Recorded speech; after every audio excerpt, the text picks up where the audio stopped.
بسم اللہ الرحمن الرحیم وصح زمان ولیہا مہرہا ولو صغیرتن، اور درست ہے لڑکی کے ولی کے لیے لڑکی کے مہر کا ضامن ہونا اگرچہ وہ چھوٹی ہو۔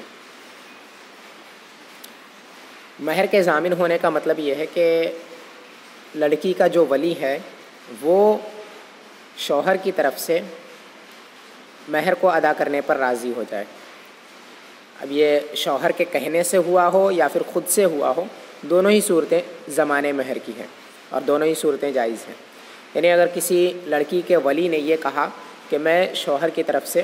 مہر ادا کر دوں گا، اس بات پہ راضی ہو گیا کہ وہ شوہر کی طرف سے لڑکی کا مہر ادا کرے گا خود، ٹھیک ہے، تو اس کو زمانے مہر کہتے ہیں، مہر کا ضامن ہونا۔ تو یہ درست ہے کہ لڑکی کا جو ولی ہے وہ لڑکے کی طرف سے لڑکی کے مہر کو ادا کرنے کا ضامن ہو جائے اگرچہ وہ چھوٹی ہو، یعنی لڑکی چھوٹی ہو پھر بھی، بڑی ہو پھر بھی اور چھوٹی ہو پھر بھی، دونوں ہی صورتوں میں یہ لڑکی کے ولی کا ضامن ہونا درست ہے۔ وَتُطَالِبُ أَيًّا شَاءَتْ، اور وہ مطالبہ کرے گی جس سے چاہے وہ مطالبہ کر سکتی ہے۔ یعنی اگر لڑکی کا ولی مہر کا ضامن ہو گیا لڑکے کی طرف سے، تو اب وہ لڑکی چاہے تو اپنے ولی سے مہر مانگے یا پھر اپنے شوہر سے مہر مانگے، یعنی دونوں میں سے کسی سے بھی وہ مطالبہ کر سکتی ہے مہر کے لیے، کیونکہ اصل حق وہ شوہر پر تھا، لیکن اس کا ضامن اس کا ولی بھی ہو گیا ہے تو ولی سے بھی مانگ سکتی ہے، شوہر سے تو مانگ ہی سکتی ہے۔ وَلَوْ أَدَّى رَجَعَ عَلَى الزَّوْجِ إِنْ زَمِنَ بِأَمْرِهِ وَإِلَّا فَلَا، اور اگر اس نے ادا کر دیا تو شوہر سے رجوع کرے اگر وہ اس کے حکم سے ضامن ہوا ہے، ورنہ نہیں۔ یعنی اگر لڑکی کے ولی نے شوہر کے حکم سے اس کا ضمان لیا ہے، یعنی شوہر نے اسے یہ حکم دیا کہ میری طرف سے میرے مہر ادا کرنے کا ضامن ہو جاؤ، یعنی میری طرف سے مہر ادا کر دو، تو لڑکی کا جو ولی ہے اس نے قبول کر لیا، وہ راضی ہو گیا اس بات پر، اور پھر اس نے مہر کو ادا کر دیا، تو اب اگر وہ چاہے تو شوہر سے وہ مہر جو اس نے ادا کیا ہے وہ اس سے لے سکتا ہے، ٹھیک ہے، کیونکہ اس نے اپنی طرف سے ادا کیا ہے اور لازم تھا شوہر کے اوپر، اور وہ اس کے حکم سے اس نے اپنی طرف سے ادا کیا ہے، اپنی مرضی سے نہیں کیا، بلکہ اس نے اسے یہ حکم دیا تھا اور اس نے اس حکم کو قبول کر کے مہر کو ادا کیا ہے، لہٰذا وہ اس سے رجوع کر سکتا ہے، جتنا مہر اس نے ادا کیا ہے اتنا مہر اس سے لے سکتا ہے شوہر سے۔ اور اگر اس نے اپنی مرضی سے ایسا کیا ہے، شوہر نے اسے حکم نہیں دیا تھا کہ میری طرف سے مہر ادا کرو، بلکہ اس نے خود ہی اپنی مرضی سے لڑکی کا مہر ادا کر دیا اپنی طرف سے، تو اب یہ شوہر سے نہیں لے سکتا ہے، جو مہر اس نے ادا کیا ہے وہ مہر شوہر سے نہیں لے سکتا ہے۔ انما قال ولو صغيرة لانها اذا كانت صغيرة فمطالب المهر ليس الا وليها فيتوهم انه لا يجوز الزمان لان باعتبار الزمان يكون مطالبا فيكون الشخص الواحد مطالبا ومطالبا۔ اور بے شک ماتن علیہ الرحمٰن نے ولو صغیرتن کہا کیونکہ لڑکی اگر چھوٹی ہو تو مہر کا مطالبہ کرنے والا اس کا ولی ہی ہوتا ہے، تو یہ وہم ہوتا ہے کہ زمان صحیح نہ ہو، کیونکہ زمان کے اعتبار سے وہ مطالب ہو جائے گا، تو ایک ہی شخص مطالب اور مطالب ہو جائے گا، لیکن لا اعتبار لحاظ الوہم، لیکن اس وہم کا کوئی اعتبار نہیں ہے، لأن حقوق العقد هنا راجعۃ الی الاصیل، کیونکہ یہاں پر عقد کے حقوق راجع ہوتے ہیں اصیل کی طرف، فالولی سفیر و معبر، تو ولی یہ سفیر اور معبر ہوتا ہے، کیونکہ ولی سفیر اور معبر ہوتا ہے۔ مادن علیہ الرحمٰن نے وصح زمان ولیہا مہرہا کے بعد ولو صغیرتن کی قید لگائی ہے، یہ قید کیوں لگائی ہے اس کو بیان کر رہے ہیں۔ یہ قید اس وجہ سے لگائی کہ اگر لڑکی چھوٹی ہوتی ہے، اس کا نکاح ہو رہا ہے، اگر وہ لڑکی چھوٹی ہے تو مہر کا مطالبہ وہ لڑکی نہیں کرتی ہے بلکہ اس کا ولی کرتا ہے، یعنی شوہر سے یا شوہر کے گھر والوں سے مہر جو مانگے گا وہ لڑکی نہیں ہوگی بلکہ اس کا ولی ہوگا، اس کا ولی اس کے گھر والوں سے یا شوہر سے مہر مانگے گا، مطالبہ کرے گا مہر کا، ٹھیک ہے۔ ایسے ہی اگر لڑکا چھوٹا ہے تو لڑکا مہر ادا نہیں کرتا بلکہ اس کے ولی کرتے ہیں، تو اگر لڑکی چھوٹی ہے تو مطالبہ کرنے والا اس کا ولی ہوگا تو وہ اس حیثیت سے مطالب ہوگا. اگر لڑکی چھوٹی ہے تو لڑکی کا ولی مطالب ہوگا یعنی مہر کا مطالبہ کرنے والا. ٹھیک ہے. اب اگر لڑکی چھوٹی ہے اور اس کا جو ولی ہے وہ مطالب ہے اس وجہ سے، تو اگر وہ مطالب ولی ضامن ہو جائے شوہر کی طرف سے تو وہ مطالب بھی ہو جائے گا، کیونکہ جب وہ شوہر کی طرف سے ولی کا مہر کا ضامن ہوگا تو جو لڑکی ہے وہ شوہر سے بھی مطالبہ کر سکتی ہے اور جو ضامن ہوا ہے اس سے بھی مطالبہ کر سکتی ہے. تو ضامن ہونے کی وجہ سے جو شخص بھی ضامن ہوتا ہے مہر کا وہ مطالب ہو جاتا ہے، یعنی مہر کا مطالبہ اس سے کیا جا سکتا ہے. تو جب چھوٹی لڑکی کا جو ولی ہے وہ مطالب تھا اور اس نے زمان قبول کر لیا یعنی وہ ضامن ہو گیا شوہر کی طرف سے، تو اب اس وجہ سے وہ مطالب بھی ہو گیا. تو ایک ہی شخص مطالب بھی ہے اور مطالب بھی ہے، تو جو ولی ہے اس کا وہ خود ہی سے مطالبہ کرے گا. ٹھیک ہے. مطالبہ کرنے والا بھی خود ہی ہوگا اور جس سے مطالبہ کرے گا وہ بھی خود ہی ہوگا. تو ایک ہی شخص مطالب بھی ہو جائے اور ایک ہی شخص مطالب بھی ہو جائے، یہ کیسے درست ہے؟ تو ہو سکتا ہے کہ اگر لڑکی بڑی ہے تو اس کے ولی کا ضامن ہونا درست ہو، لیکن اگر لڑکی چھوٹی ہے تو ولی کا ضامن ہونا درست نہ ہو. ایسا ہو سکتا ہے. بعض لوگوں کو یہ وہم ہو سکتا ہے کہ اگر لڑکی چھوٹی ہو تو لڑکی کے ولی کا ضامن ہونا صحیح نہ ہو، کیونکہ اگر ایسا ہوتا ہے تو وہی مطالب بھی ہو جائے گا. ٹھیک ہے. تو اسی وہم کو دور کرنے کے لیے انہوں نے کہا ولو صغیرۃ، اگرچہ لڑکی چھوٹی ہو، یعنی لڑکی چھوٹی ہو پھر بھی وہ ضامن ہو سکتا ہے اس کا ولی. اور یہ جو وہم ہے، یہ جو بات ہوئی کہ ایک ہی شخص مطالب بھی ہو جائے گا اور مطالب بھی ہو جائے، تو اس کا کوئی اعتبار نہیں ہے.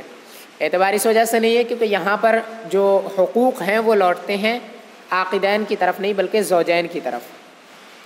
نکاح کے اندر جو حقوق ہوتے ہیں وہ زوجین کی طرف لوٹتے ہیں، جن دونوں کا نکاح ہو رہا ہے ان کی طرف، نہ کہ نکاح کرانے والے کی طرف. جو اپنا نکاح کر رہے ہیں ان کی طرف لوٹتے ہیں حقوق، نہ کہ نکاح کرانے والے کی طرف. تو اگر لڑکی کا ولی مہر وصول کر رہا ہے، مطالب ہے، تو حقیقت میں وہ مطالب نہیں ہے بلکہ لڑکی ہی مطالب ہے، کیونکہ اگر وہ مہر کا مطالبہ کرے اور مہر وصول کر لے گا تو بھی وہ اس کی ملکیت میں نہیں جاتی ہے بلکہ لڑکی کی ملکیت میں ہی جاتی ہے. تو وہ مہر لڑکی کی ملکیت میں ہی جائے گا. ٹھیک ہے. تو اصل میں جو ولی ہوتا ہے یہ صرف معبر اور سفیر ہوتا ہے، یعنی اس کی بات کو دوسرے تک پہنچانے والا ہوتا ہے اور تعبیر کرنے والا. اور اسی وجہ سے اگر وہ مطالب اور مطالب دونوں ہو جائے تو اس سے کوئی خرابی لازم نہیں آتی ہے. اس میں کوئی خرابی نہیں ہے کہ ولی مطالب بھی ہو جائے اور مطالب بھی ہو جائے. اگر ایسا ہو کہ جس کا نکاح ہو رہا ہے وہ خود ہی مطالب اور مطالب دونوں ہو جائے تو وہاں پہ خرابی ہو سکتی ہے، کیونکہ وہاں پر جو حقوق ہیں وہ لوٹیں گے اسی شخص کی طرف جس کا نکاح ہو رہا ہے. ٹھیک ہے. تو وہاں پہ خرابی ہو سکتی ہے، لیکن اگر ولی یہ مطالب ہوتا ہے تو اس میں کوئی خرابی نہیں ہے. ٹھیک ہے. تو اسی وجہ سے اگر لڑکی چھوٹی ہو پھر بھی، بڑی ہو پھر بھی، دونوں ہی صورتوں میں اس کا ولی لڑکے کی جانب سے مہر کو ادا کرنے کا ضامن ہو سکتا ہے. بخلاف البیع فإنه إذا باع الأب مال الصغير لا يجوز أن يضمن الثمن لأن الحقوق راجعة إلى العاقد. برخلاف بیع کے، کیونکہ جب باپ نے چھوٹے بچے کے مال کو بیچا تو جائز نہیں ہے اس کے لیے کہ ثمن کا وہ ضامن ہو جائے، کیونکہ حقوق یہاں لوٹتے ہیں عاقد کی طرف. یعنی یہ مسئلہ بیع کے خلاف ہے کہ زمان کی وجہ سے ایک ہی شخص مطالب اور مطالب دونوں ہو جائے تو یہ نکاح کے اندر تو جائز ہے لیکن یہ بیع کے اندر جائز نہیں ہے. ٹھیک ہے. بیع کے اندر ایسا نہیں ہو سکتا ہے کہ ایک ہی شخص مطالب بھی ہو اور ایک ہی شخص مطالب بھی ہو جائے. یعنی جو شخص کسی چیز کو بیچ رہا ہو وہی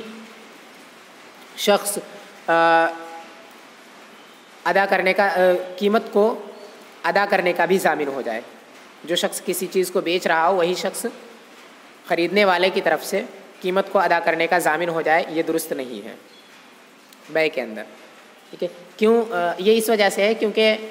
بیع کے اندر جو حقوق ہوتے ہیں وہ عاقدین کی طرف لوٹتے ہیں، زوجین کی طرف نہیں لوٹتے ہیں. ٹھیک ہے. جن دونوں کے درمیان میں بیع منعقد ہو رہا ہے، جو دو لوگ مل کر کے بیع کو منعقد کر رہے ہیں، ان کی طرف حقوق لوٹتے ہیں. جیسے مال مبیع کو ادا کرنا، تو مال مبیع کو ادا کون کرے گا؟ جو بیچ رہا ہے. فی الحال اصل میں جس کا مال ہے وہ نہیں، ٹھیک ہے، بیچنے والا ہی مال مبی ادا کرتا ہے۔ ایسے ہی مال مبی پر قبضہ کرنا، یہ قبضہ کون کرتا ہے؟ جو اس چیز کو خرید رہا ہے ابھی، ٹھیک ہے، جس کے لیے خرید رہا ہو، یا کسی کی طرف سے اگر کوئی شخص وکیل بنایا گیا کسی چیز کو خریدنے کا، تو جو وکیل بنایا گیا ہے وہ مال مبی پر قبضہ کرے گا، ٹھیک ہے۔ ایسے ہی جو قیمت ہوگی اس قیمت پر قبضہ کرے گا بیچنے والا، نہ کہ کسی کی طرف سے اگر یہ بیچنے کا وکیل بنایا گیا ہے تو جو اس کا موکل ہے وہ نہیں، بلکہ جو وکیل ہے وہ قبضہ کرے گا۔ تو یہاں پہ جو حقوق لوٹتے ہیں وہ عاقدین کی طرف لوٹتے ہیں، اور ان کی طرف نہیں لوٹتے ہیں جو اصل میں جن کا مال ہے یا جو اصل میں خرید رہے ہیں، ٹھیک ہے۔ یعنی جس نے کسی کو وکیل بنایا یا کسی کی طرف سے کوئی دوسرا شخص کسی چیز کو بیچ رہا ہے، تو جس کی طرف سے بیچ رہا ہے اس کی طرف حقوق نہیں لوٹیں گے، بلکہ جو بیچ رہا ہے اس کی طرف لوٹیں گے۔ ایسے ہی جس نے وکیل بنایا ہے اس کی طرف حقوق نہیں لوٹتے ہیں، بلکہ جس کو وکیل بنایا ہے اس کی طرف حقوق لوٹتے ہیں۔ تو جو دو لوگ بیع کو منعقد کرتے ہیں انہی کی طرف حقوق لوٹتے ہیں۔ اسی وجہ سے اگر ایک شخص بیع کے اندر مطالب اور مطالب دونوں ہو تو یہ درست نہیں ہے، لیکن نکاح کے اندر ایسا نہیں ہے، کیونکہ حقوق یہاں پر زوجین کی طرف لوٹتے ہیں نہ کہ عاقدین کی طرف۔ اور اس کی ایک مثال دی بخلاف البیع کے، بیع کی ایک صورت کی مثال انہوں نے دی ہے کہ باپ نے جب چھوٹے بچے کے مال کو بیچا تو اس کے لیے جائز نہیں ہے کہ ثمن کا وہ ضامن ہو جائے۔ یعنی اگر کسی شخص کا کوئی چھوٹا سا کوئی بچہ ہے جو نابالغ ہے اور اس کا کوئی مال ہے، اس مال کو اس کے باپ نے بیچا تو اب جو اس چیز کو خرید رہا ہے، جو شخص اس مال کو خرید رہا ہے، اس کی طرف سے وہ باپ اس بات کا ضامن نہیں ہو سکتا ہے کہ وہ قیمت ادا کرے۔ یعنی جو اس چیز کو خرید رہا ہے اس کی جانب سے باپ قیمت ادا کرنے کا ضامن نہیں ہو سکتا ہے، ٹھیک ہے، کیونکہ یہاں پہ حقوق لوٹیں گے عاقدین کی طرف، یعنی باپ کی طرف اور جو اس چیز کو خرید رہا ہے اس کی طرف، مشتری کی طرف، تو ان دونوں کی طرف حقوق لوٹیں گے۔ تو اب اگر باپ ہی مطالب اور مطالب دونوں ہو جائے تو یہاں پہ یہ لازم آئے گا کہ ایک ہی شخص کے قبضے سے کوئی چیز نکل کر کے اسی شخص کے قبضے میں آ رہی ہے، اور یہ درست نہیں ہے، ٹھیک ہے۔ اور نکاح کے اندر ایسا نہیں ہوتا ہے، بلکہ نکاح کے اندر جو مہر ملے گا وہ لڑکی کی ملکیت میں جائے گا اور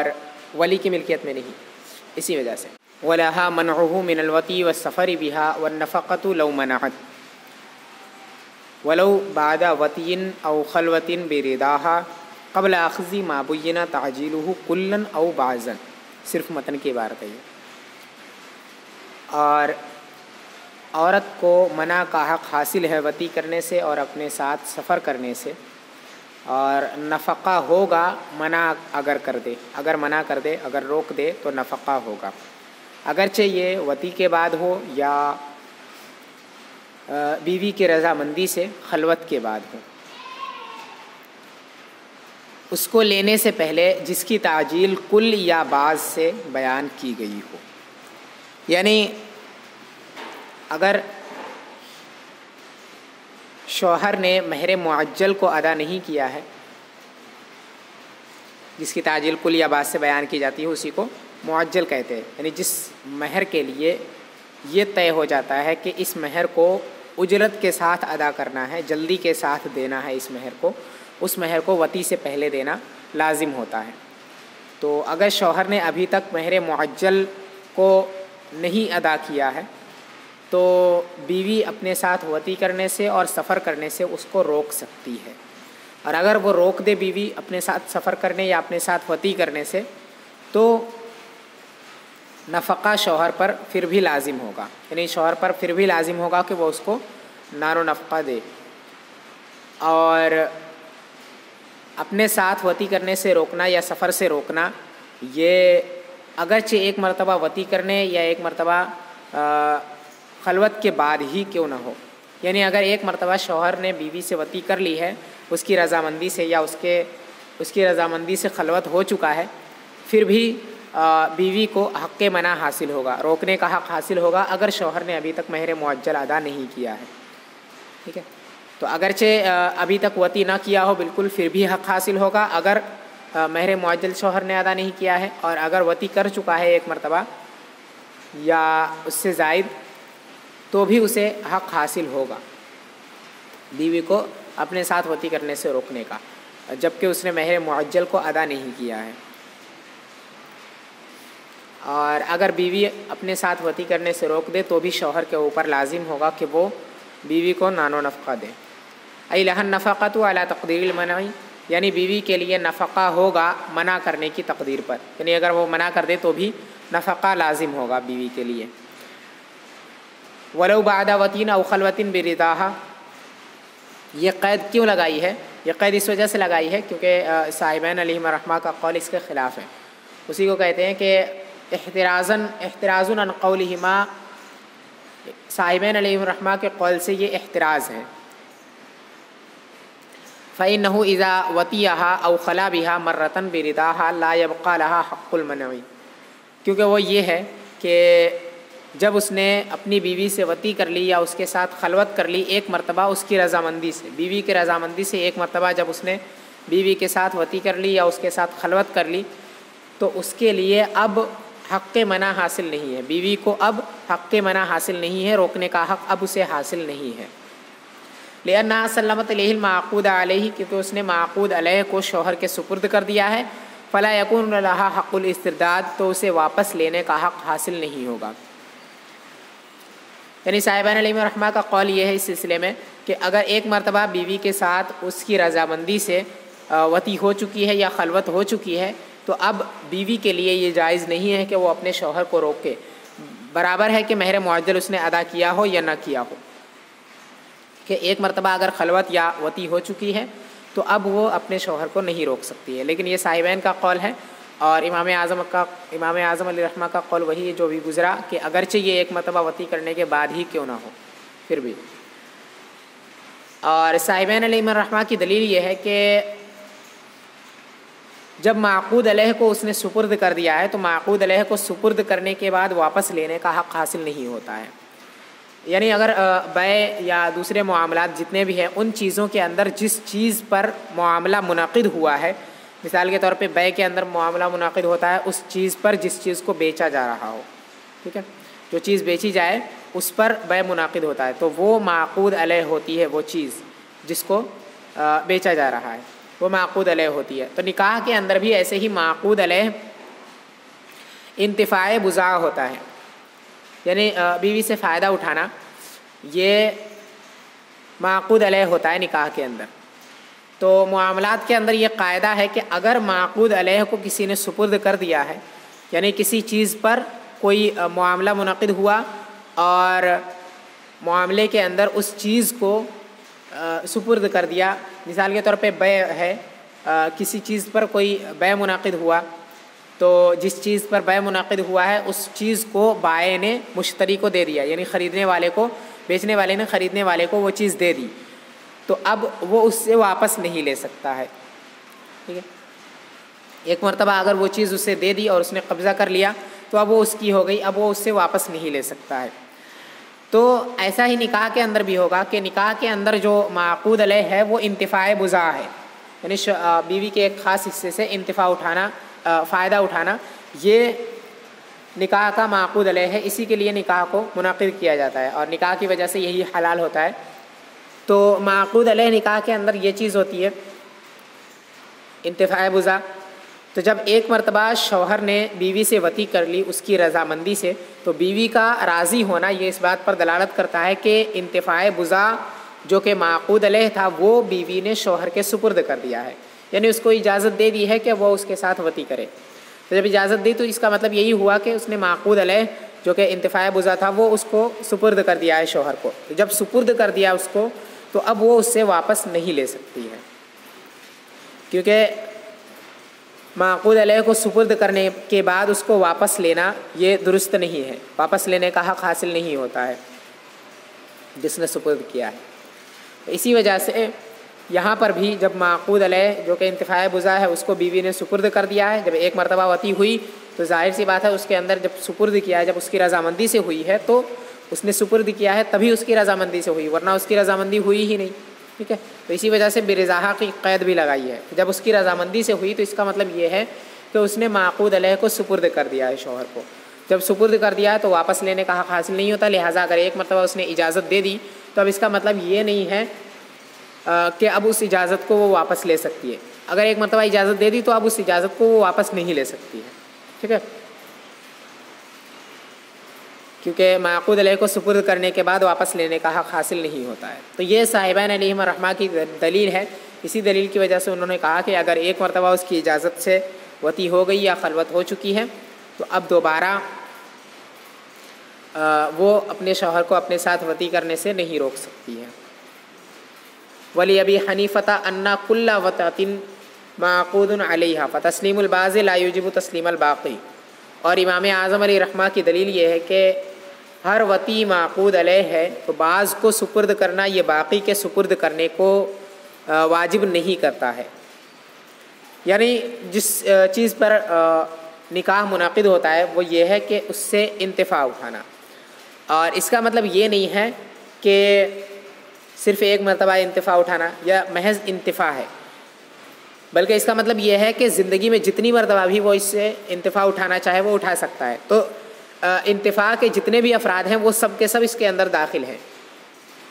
معقود علیہ کے اندر.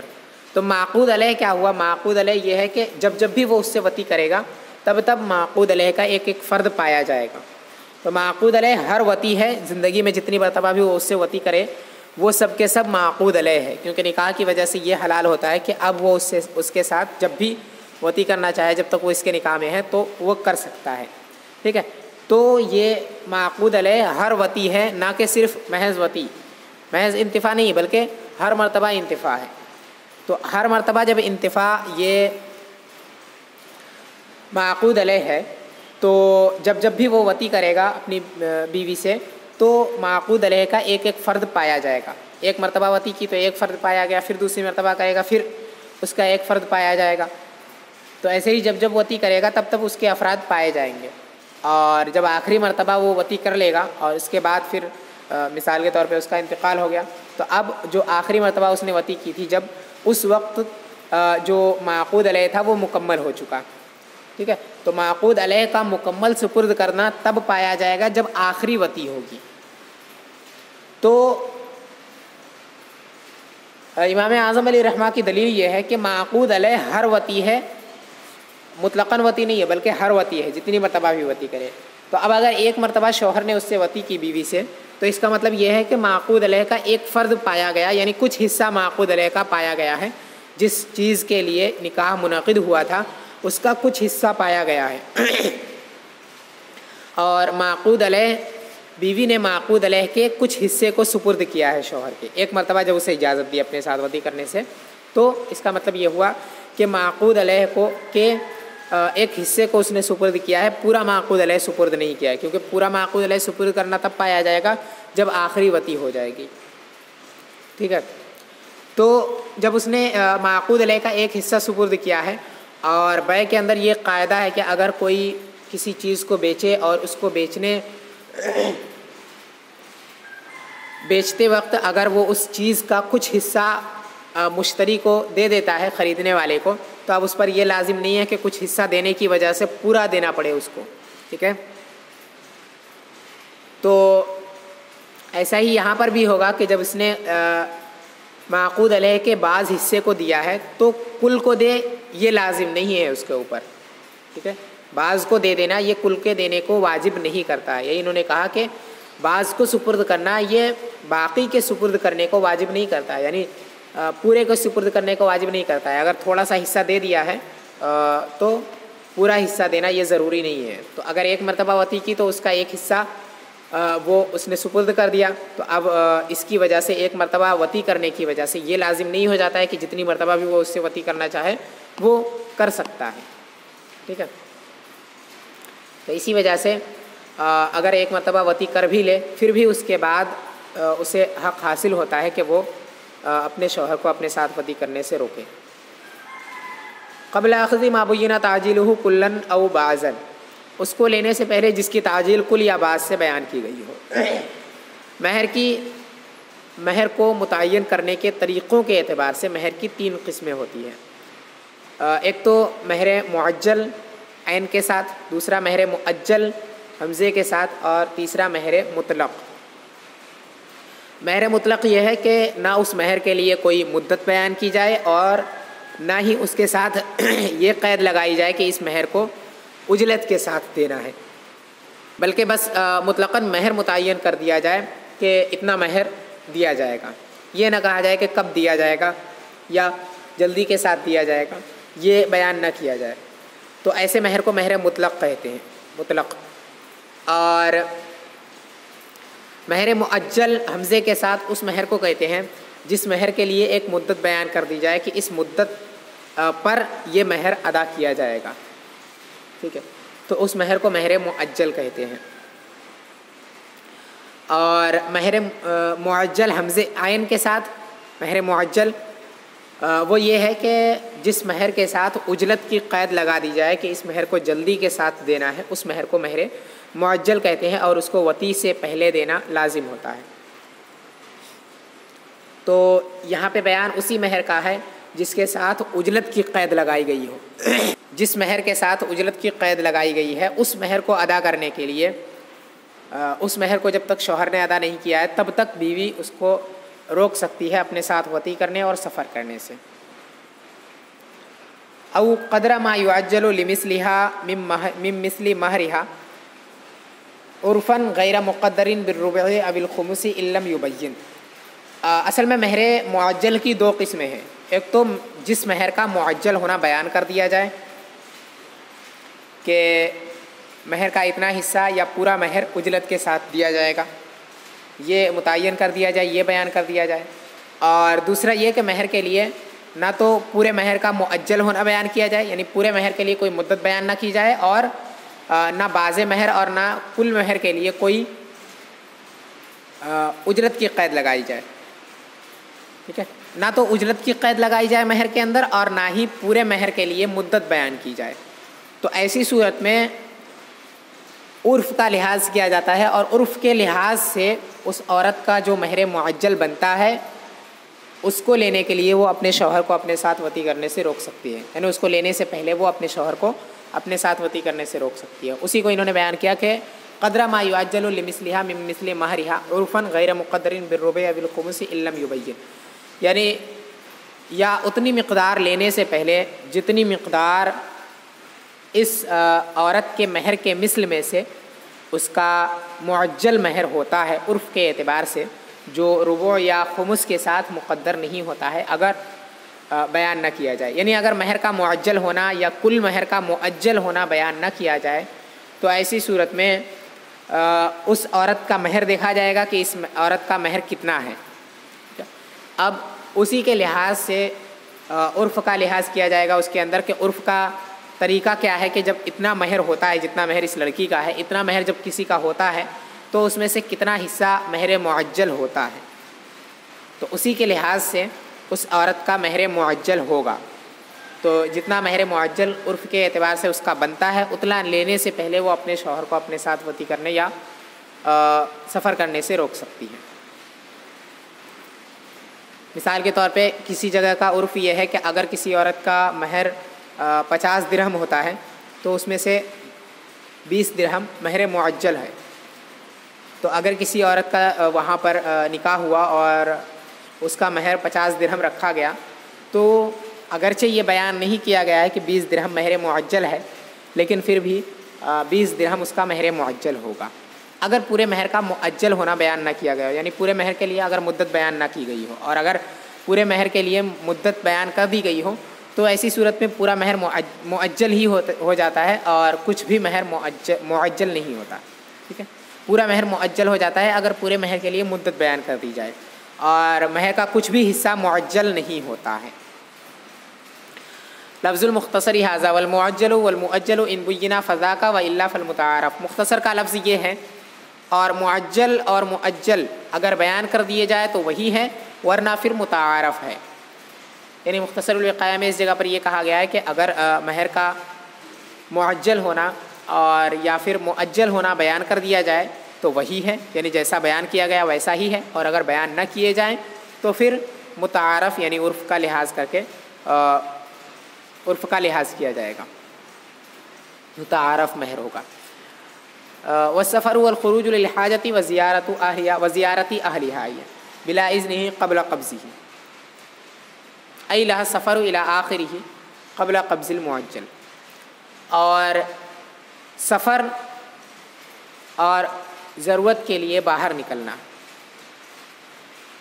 یعنی عورت کے لیے سفر کرنا ہے اور ضرورت کے لیے باہر نکلنا ہے اور اپنے گھر والوں کی زیارت کے لیے باہر نکلنا ہے بغیر شوہر کی اجازت کے اس پر قبضہ کرنے سے پہلے۔ والسفر والخروج للحاجتی کی وضاحت کر رہے ہیں، ای ولہ السفر، یعنی عورت کو سفر اور باہر نکلنے کا حق حاصل ہے، ایسے ہی اپنے گھر والوں کی زیارت کرنے کا حق حاصل ہے، یہ پوری و زیارتی اہلیہ الی آخری تک۔ قبل قبض المعجل،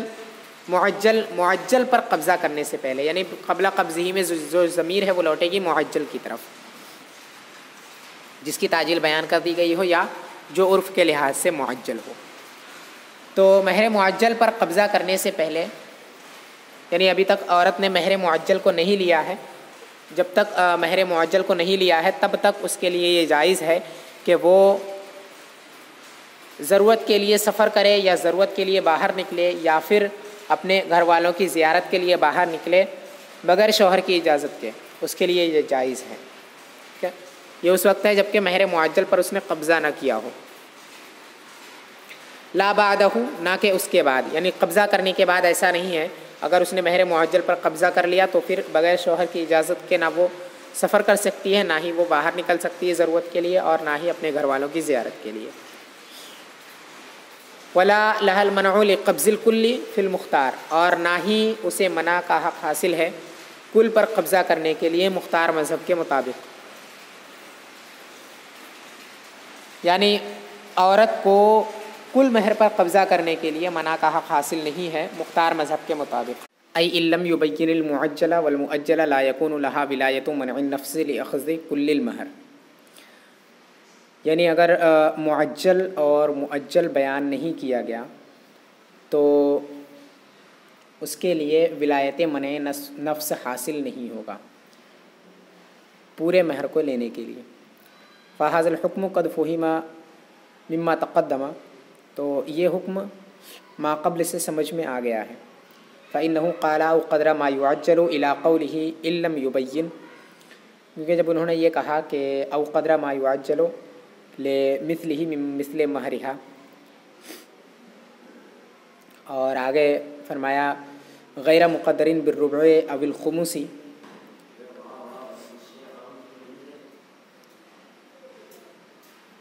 ان لم يبين،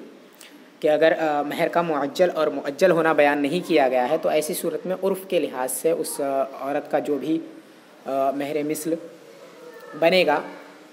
اس کا جتنا مہر ہے اس مہر کے حساب سے عرف کے اعتبار سے جتنا مہر مثل بنتا ہے اتنے کو لینے کے لیے وہ اپنے شوہر کو روک سکتی ہے اپنے ساتھ وطی کرنے سے۔ اگر اتنا اس نے نہیں لیا ہے تو وہ اپنے شوہر کو نہیں روک سکتی ہے۔ تو جب انہوں نے یہ کہا تو اس سے یہ سمجھ میں آ گیا کہ اگر اتنا شوہر نے ادا کر دیا ہے تو وہ شوہر کو نہیں روک سکتی ہے، یعنی اتنا اس نے لے لیا ہے بیوی نے جتنا مہر معجل اس کا بنتا ہے عرف کے لحاظ سے، تو اس کے بعد وہ اپنے شوہر کو نہیں روک سکتی ہے۔ یہ اس سے سمجھ میں آ گیا جب انہوں نے یہ کہا۔ فتقید ولایت المنع بقدر المعجل يدل بطریق المفہوم على ان ليس لها المنع لقبض الزائد على هذا المعجل، تو ولایت منع کو مقید کرنا قدر معجل کے ساتھ یہ دلالت کرتا ہے بطریق مفہوم اس بات پر کہ اسے ولایت منع حاصل نہیں ہوگا زائد پر قبضہ کرنے کے لیے، مہر معجل پر، مہر معجل سے زائد پر قبضہ کرنے کے لیے اسے ولایت منع حاصل نہیں ہوگا۔ یعنی جب ماتن علیہ الرحمٰ نے یہ کہا کہ اگر مہر کا معجل ہونا اور مؤجل ہونا بیان نہیں کیا گیا ہے تو عرف کے لحاظ سے جو اس کا مہر معجل بنتا ہے اس کو لینے کے لیے وہ اپنے شوہر کو روک سکتی ہے، جب تک شوہر وہ نہ دے تب تک وہ اپنے ساتھ وطی کرنے سے روک سکتی ہے،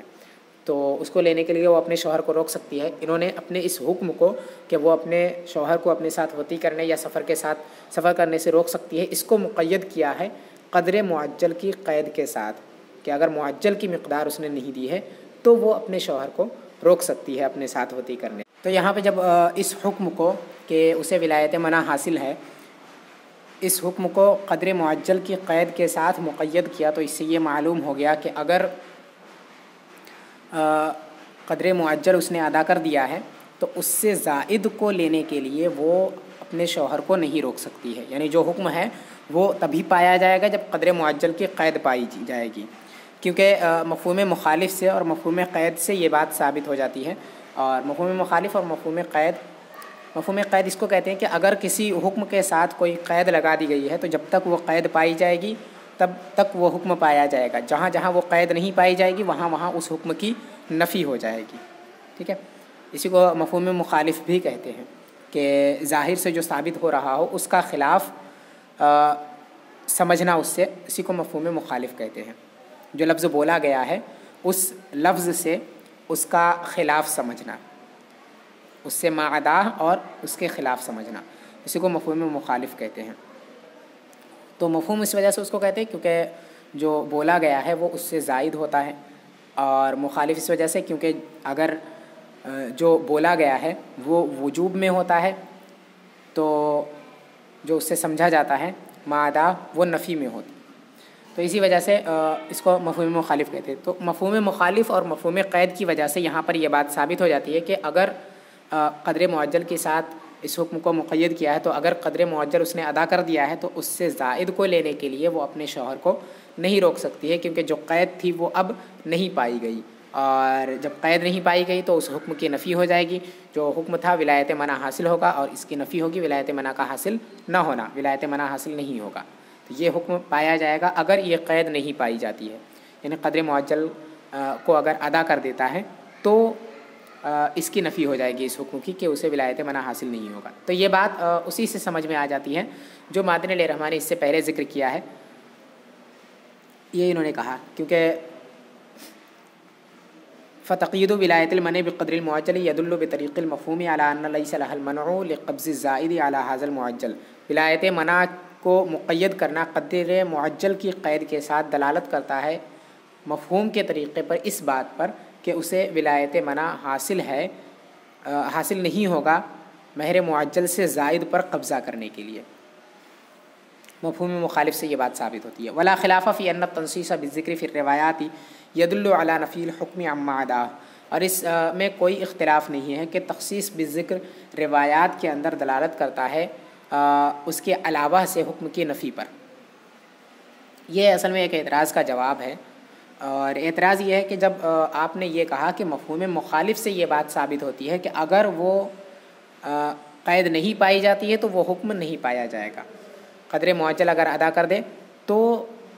وہ اپنے شوہر کو نہیں روک سکتی اپنے ساتھ وطی کرنے سے. تو یہ آپ نے مفہوم مخالف سے ثابت کیا، حالانکہ مفہوم مخالف احناف کے نزدیک معتبر نہیں ہے. اس سے پہلے وہ بیان گزر چکا ہے اس بات کا کہ اگر تخصیص بھی ذکر جو ہے، کسی چیز کا ذکر اگر خاص طور سے کیا گیا اور اس پر کوئی حکم لگایا گیا تو جب وہ چیز پائی جائے گی تب وہ حکم پایا جائے گا، لیکن جب وہ چیز نہیں پائی جائے گی تو اس حکم کی نفی ہو جائے گی. ٹھیک ہے، یہ پیچھے اس کا بیان گزرا تھا نکاح کے اندر باندی سے نکاح کرنے کے سلسلے میں. آزاد پر قدرت رکھتے ہوئے باندی سے نکاح کرنے کے بیان میں اس کا گزرا تھا اس قاعدے کا بیان کہ تخصیص بھی ذکر یہ اس کے علاوہ سے حکم کی نفی پر دلالت کرتا ہے. یہ ہمارے یہاں معتبر نہیں ہے. یعنی اگر کسی چیز کا ذکر خاص طور سے کسی حکم کے ساتھ کیا گیا تو وہ حکم اسی چیز کے ساتھ پایا جائے گا، اور جہاں وہ چیز نہیں پائی جائے گی وہاں اس حکم کی نفی ہو جائے گی. یہ چیز احناف کے یہاں معتبر نہیں ہے بلکہ یہ شوافع کے یہاں معتبر ہے. تو یہ چیز احناف کے یہاں جب معتبر نہیں ہے تو آپ نے یہاں مفہوم مخالف اور مفہوم قید سے یہ بات کیسے سمجھ لیا کہ اگر قدر معجل کو اس نے ادا کر دیا ہے تو ولایت منع حاصل نہیں ہوگا، اور آپ نے یہ کیسے کہا کہ یہ بات اس سے ثابت ہو جاتی ہے؟ تو اسی کا یہ جواب دے رہے ہیں کہ تخصیص بذکر یہ روایات کے اندر نفی حکم عما عدا پر دلالت کرتا ہے. یعنی اگر جو تخصیص بذکر ہے، یہ جو قاعدہ ہے تخصیص بذکر والا، یہ قاعدہ روایات کے اندر معتبر ہے احناف کے یہاں بھی، بس یہ قاعدہ نصوص شرعیہ کے اندر معتبر نہیں ہے. یعنی جو آیات کریمہ اور احادیث ہیں ان کے اندر یہ قاعدہ معتبر نہیں ہوتا ہے کہ اگر ان کے اندر قرآن شریف کی کسی آیت کے اندر یا کسی حدیث کے اندر کوئی چیز ذکر کر کے خاص طور سے اس پر کوئی حکم لگایا گیا تو جہاں وہ چیز نہیں پائی جائے گی وہاں اس حکم کی نفی ہو جائے گی. ایسا صرف اور صرف یہ چیز نصوص شرعیہ کے اندر معتبر نہیں ہے، وہاں پر یہ چیز نہیں معتبر ہوگی، اور وہاں پر صرف اتنا سمجھا جائے گا کہ یہ حکم اس چیز کے ساتھ ہے، یہ جب یہ چیز پائی جائے گی تو یہ حکم ہوگا، اور جب یہ چیز نہیں پائی جائے گی تو یہ حکم ہوگا یا نہیں ہوگا، اس پر اس کی کوئی دلالت نہیں ہے، ٹھیک ہے۔ تو یہ بات صرف نصوص شرعیہ کے اندر ہے۔ باقی علماء کے اقوال اور پھر روایات، یعنی کتب کی عبارات اور علماء کے جو اقوال ہیں ان سے جو روایت کی جاتی ہیں، ان چیزوں کے اندر یہ چیزیں معتبر ہوتی ہیں، یعنی مفہوم قید، مفہوم شرط، مفہوم وصف، جسے مفہوم مخالف کہتے ہیں، ان سب کو، اور تخصیص بالذکر، یہ روایات کے اندر معتبر ہوتی ہیں، ٹھیک ہے۔ یعنی علماء سے اگر کوئی قول منقول ہے تو اس کے اندر یہ چیزیں معتبر ہوتی ہیں، ایسے ہی کتب کے عبارات کے اندر یہ چیزیں معتبر ہوتی ہیں۔ تو یہ چونکہ کتاب کی ایک عبارت اور صاحب وقایہ کی ایک روایت ہے، اس لیے یہاں پر یہ چیز معتبر ہوگی، ٹھیک ہے۔ تو کیونکہ یہ چیز صرف نصوص شرعیہ کے اندر معتبر نہیں ہے، اور باقی اس کے علاوہ کے اندر ہمارے یہاں بھی معتبر ہے، ٹھیک ہے۔ تو اسی وجہ سے یہ اعتراض نہیں کیا جائے گا کہ تخصیص بالذکر ہمارے یہاں معتبر نہیں ہے۔ تو اب رہا یہ اعتراض کہ جب اس سے سمجھ میں آ جاتا تھا، جو پیچھے ماتن علیہ الرحمٰن نے ذکر کیا، تو جب اس سے یہ بات سمجھ میں آ گئی کہ اگر قدر معجل ادا کر دیا ہے تو ولایت منع حاصل نہیں ہوگا، جب اس سے سمجھ میں آ گیا تو پھر الگ سے ذکر کرنے کی کیا ضرورت تھی؟ ولا لہ المنع لقبض الکل فی المختار، اس کو الگ سے ذکر کرنے کی ضرورت کیا تھی؟ اسی کا جواب یہاں سے دے رہے ہیں، لیکن ارادہ تصریح بہذا لیدل علی انہ مختلف فیہ، لیکن اس کی تصریح کا ارادہ کیا تاکہ یہ دلالت کرے اس بات پر کہ یہ مسئلہ مختلف فیہ ہے، والمختار ھذا، اور مختار مذہب یہی ہے۔ یعنی یہ مسئلہ جو تھا اس کے اندر اختلاف تھا کہ اگر قدر معجل اس نے ادا کر دیا ہے اس صورت میں، جبکہ مہر کا معجل ہونا اور مؤجل ہونا بیان نہیں کیا گیا ہے، تو وہاں پر قدر معجل اگر شوہر نے ادا کر دیا ہے تو ولایت منع حاصل ہوگا یا نہیں ہوگا، اس کے اندر اختلاف تھا۔ بعض علماء نے کہا کہ اسے حق حاصل ہوگا، اور بعض نے کہا کہ حق حاصل نہیں ہوگا۔ تو جب اس کے اندر اختلاف تھا تو اس بات کی صراحت مطلوب تھی کہ اس میں سے زیادہ معتبر اور مختار قول کون سا ہے، اسی وجہ سے اس کو الگ سے ذکر کر دیا کہ اگر مہر معجل کی مقدار ادا کر دیا ہے تو اس کے بعد اسے روکنے کا حق حاصل نہیں ہوتا ہے، مختار قول یہی ہے۔ فإن المتأخرین اختاروا ھذا بناء علی المتعارف، کیونکہ متأخرین نے اس کو اختیار کیا ہے متعارف کی بنیاد پر۔ وإن كان اصل المذهب ان لها ولایۃ المنع لأخذ كل المہر ان لم يبین مقدار مہر المعجل والمؤجل، اگرچہ اصل مذہب یہ تھا کہ اس کے لیے ولایت منع ہے کل مہر کو لینے کے لیے، جبکہ مہر معجل یا مؤجل کی مقدار کو بیان نہیں کیا گیا۔ لأن المہر عوض البضع، کیونکہ مہر یہ بضع کا عوض ہے۔ فإن لم تقبض كل العوض لا يجب عليها تسلیم البضع، تو جب کل عوض پر اس نے قبضہ نہیں کیا ہے تو بضع کو تسلیم کرنا، بضع کو سپرد کرنا، یہ اس پر واجب نہیں ہوگا۔ یعنی اس کو الگ سے ذکر کیا، اور متأخرین نے اس کو اختیار اس وجہ سے کیا کہ اسے ولایت منع حاصل نہیں ہوگا، اس قول کو اختیار اس وجہ سے کیا کیونکہ یہ قول مشہور ہو چکا تھا، لوگوں نے یہ سمجھ لیا تھا، لوگوں کے درمیان یہ بات مشہور ہو گئی تھی کہ اگر مہر کا معجل یا مؤجل ہونا بیان نہیں کیا گیا ہے تو عرف کے اعتبار سے جو اس کا معجل ہوگا اتنے پر قبضہ کرنے کے بعد اسے یہ حق حاصل نہیں ہے کہ وہ اپنے شوہر کو روکے۔ تو یہ چونکہ مشہور ہو گیا تھا، اسی وجہ سے علماء متأخرین نے اس کو اختیار فرمایا، ورنہ اصل مذہب اس سلسلے میں یہی تھا کہ اگر مہر کا معجل ہونا یا مؤجل ہونا بیان نہیں کیا گیا ہے تو پھر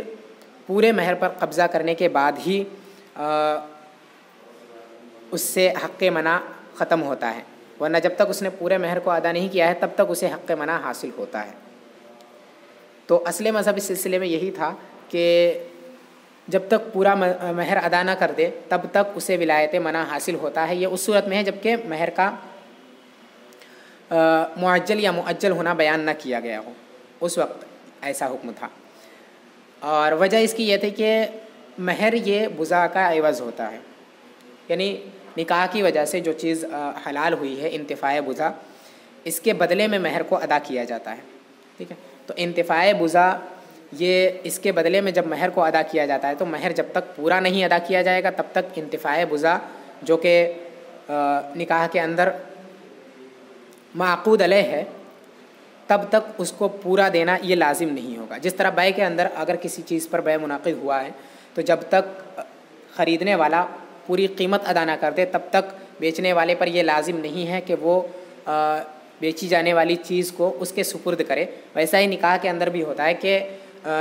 جس چیز پر نکاح منعقد ہوا وہ انتفاع بزا ہے، تو انتفاع بزا یہ تب تک سپرد کرنا بیوی کو یہ واجب نہیں ہوگا جب تک پورا مہر اسے نہ مل جائے۔ تو اسی وجہ سے اگر مہر کا معجل ہونا یا مؤجل ہونا بیان نہیں کیا گیا ہے تو ایسی صورت میں پورے مہر پر قبضہ کرنے کے لیے وہ اپنے شوہر کو روک سکتی تھی، یہ اصل مذہب تھا۔ لیکن چونکہ یہ مشہور ہو گیا کہ اگر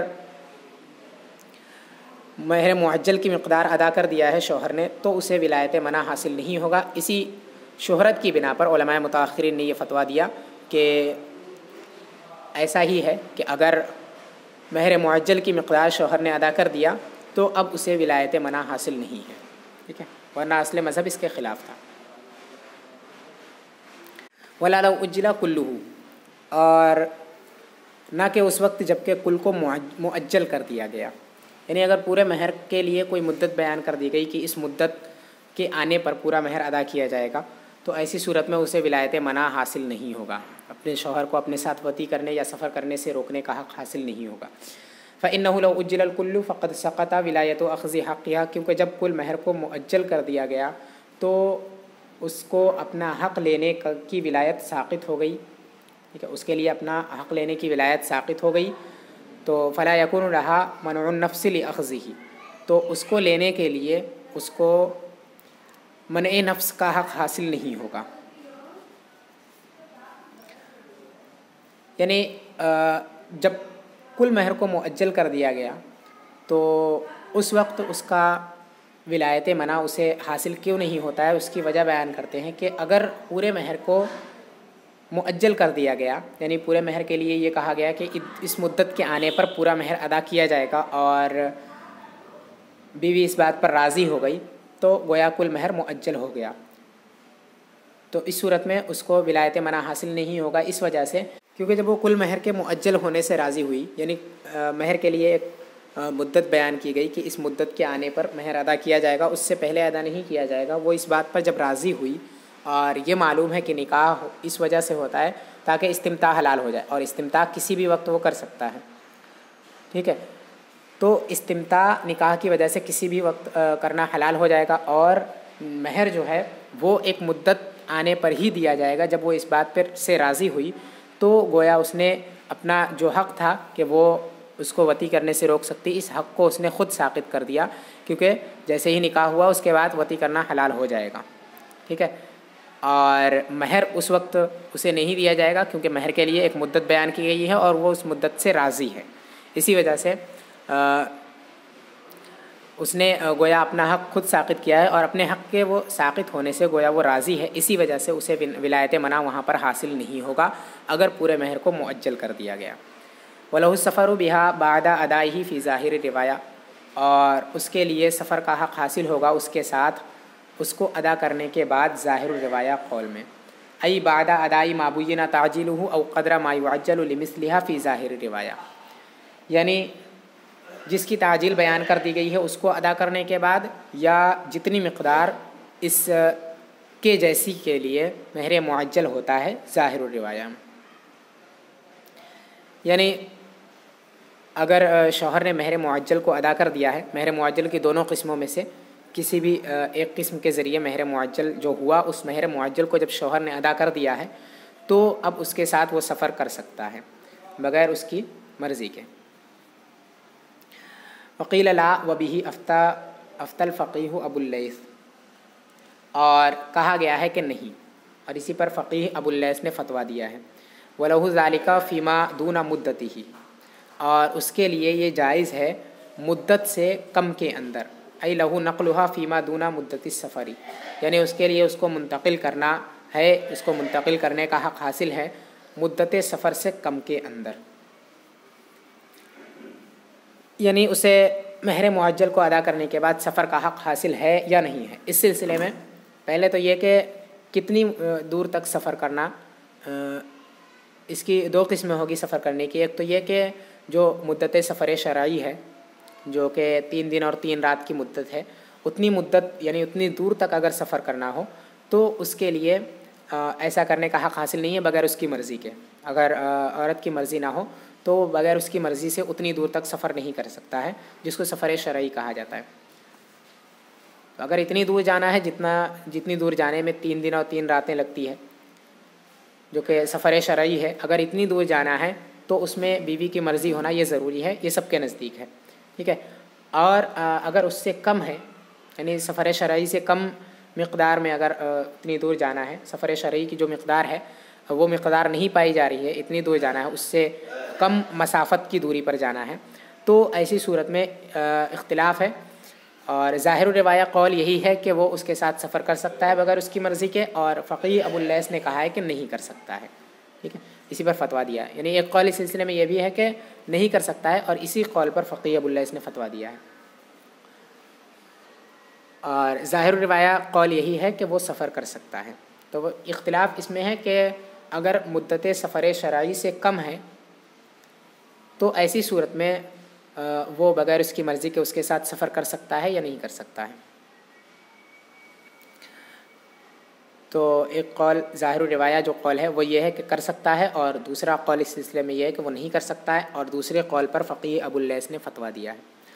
اور اگر مدت سفر شرعی کی مقدار کو وہ پہنچ جائے، جتنی دور جانا ہے اس کی مسافت اگر مدت سفر شرعی تک پہنچ جائے تو ایسی صورت میں وہ اس کے ساتھ سفر نہیں کر سکتا ہے بغیر اس کی مرضی کے۔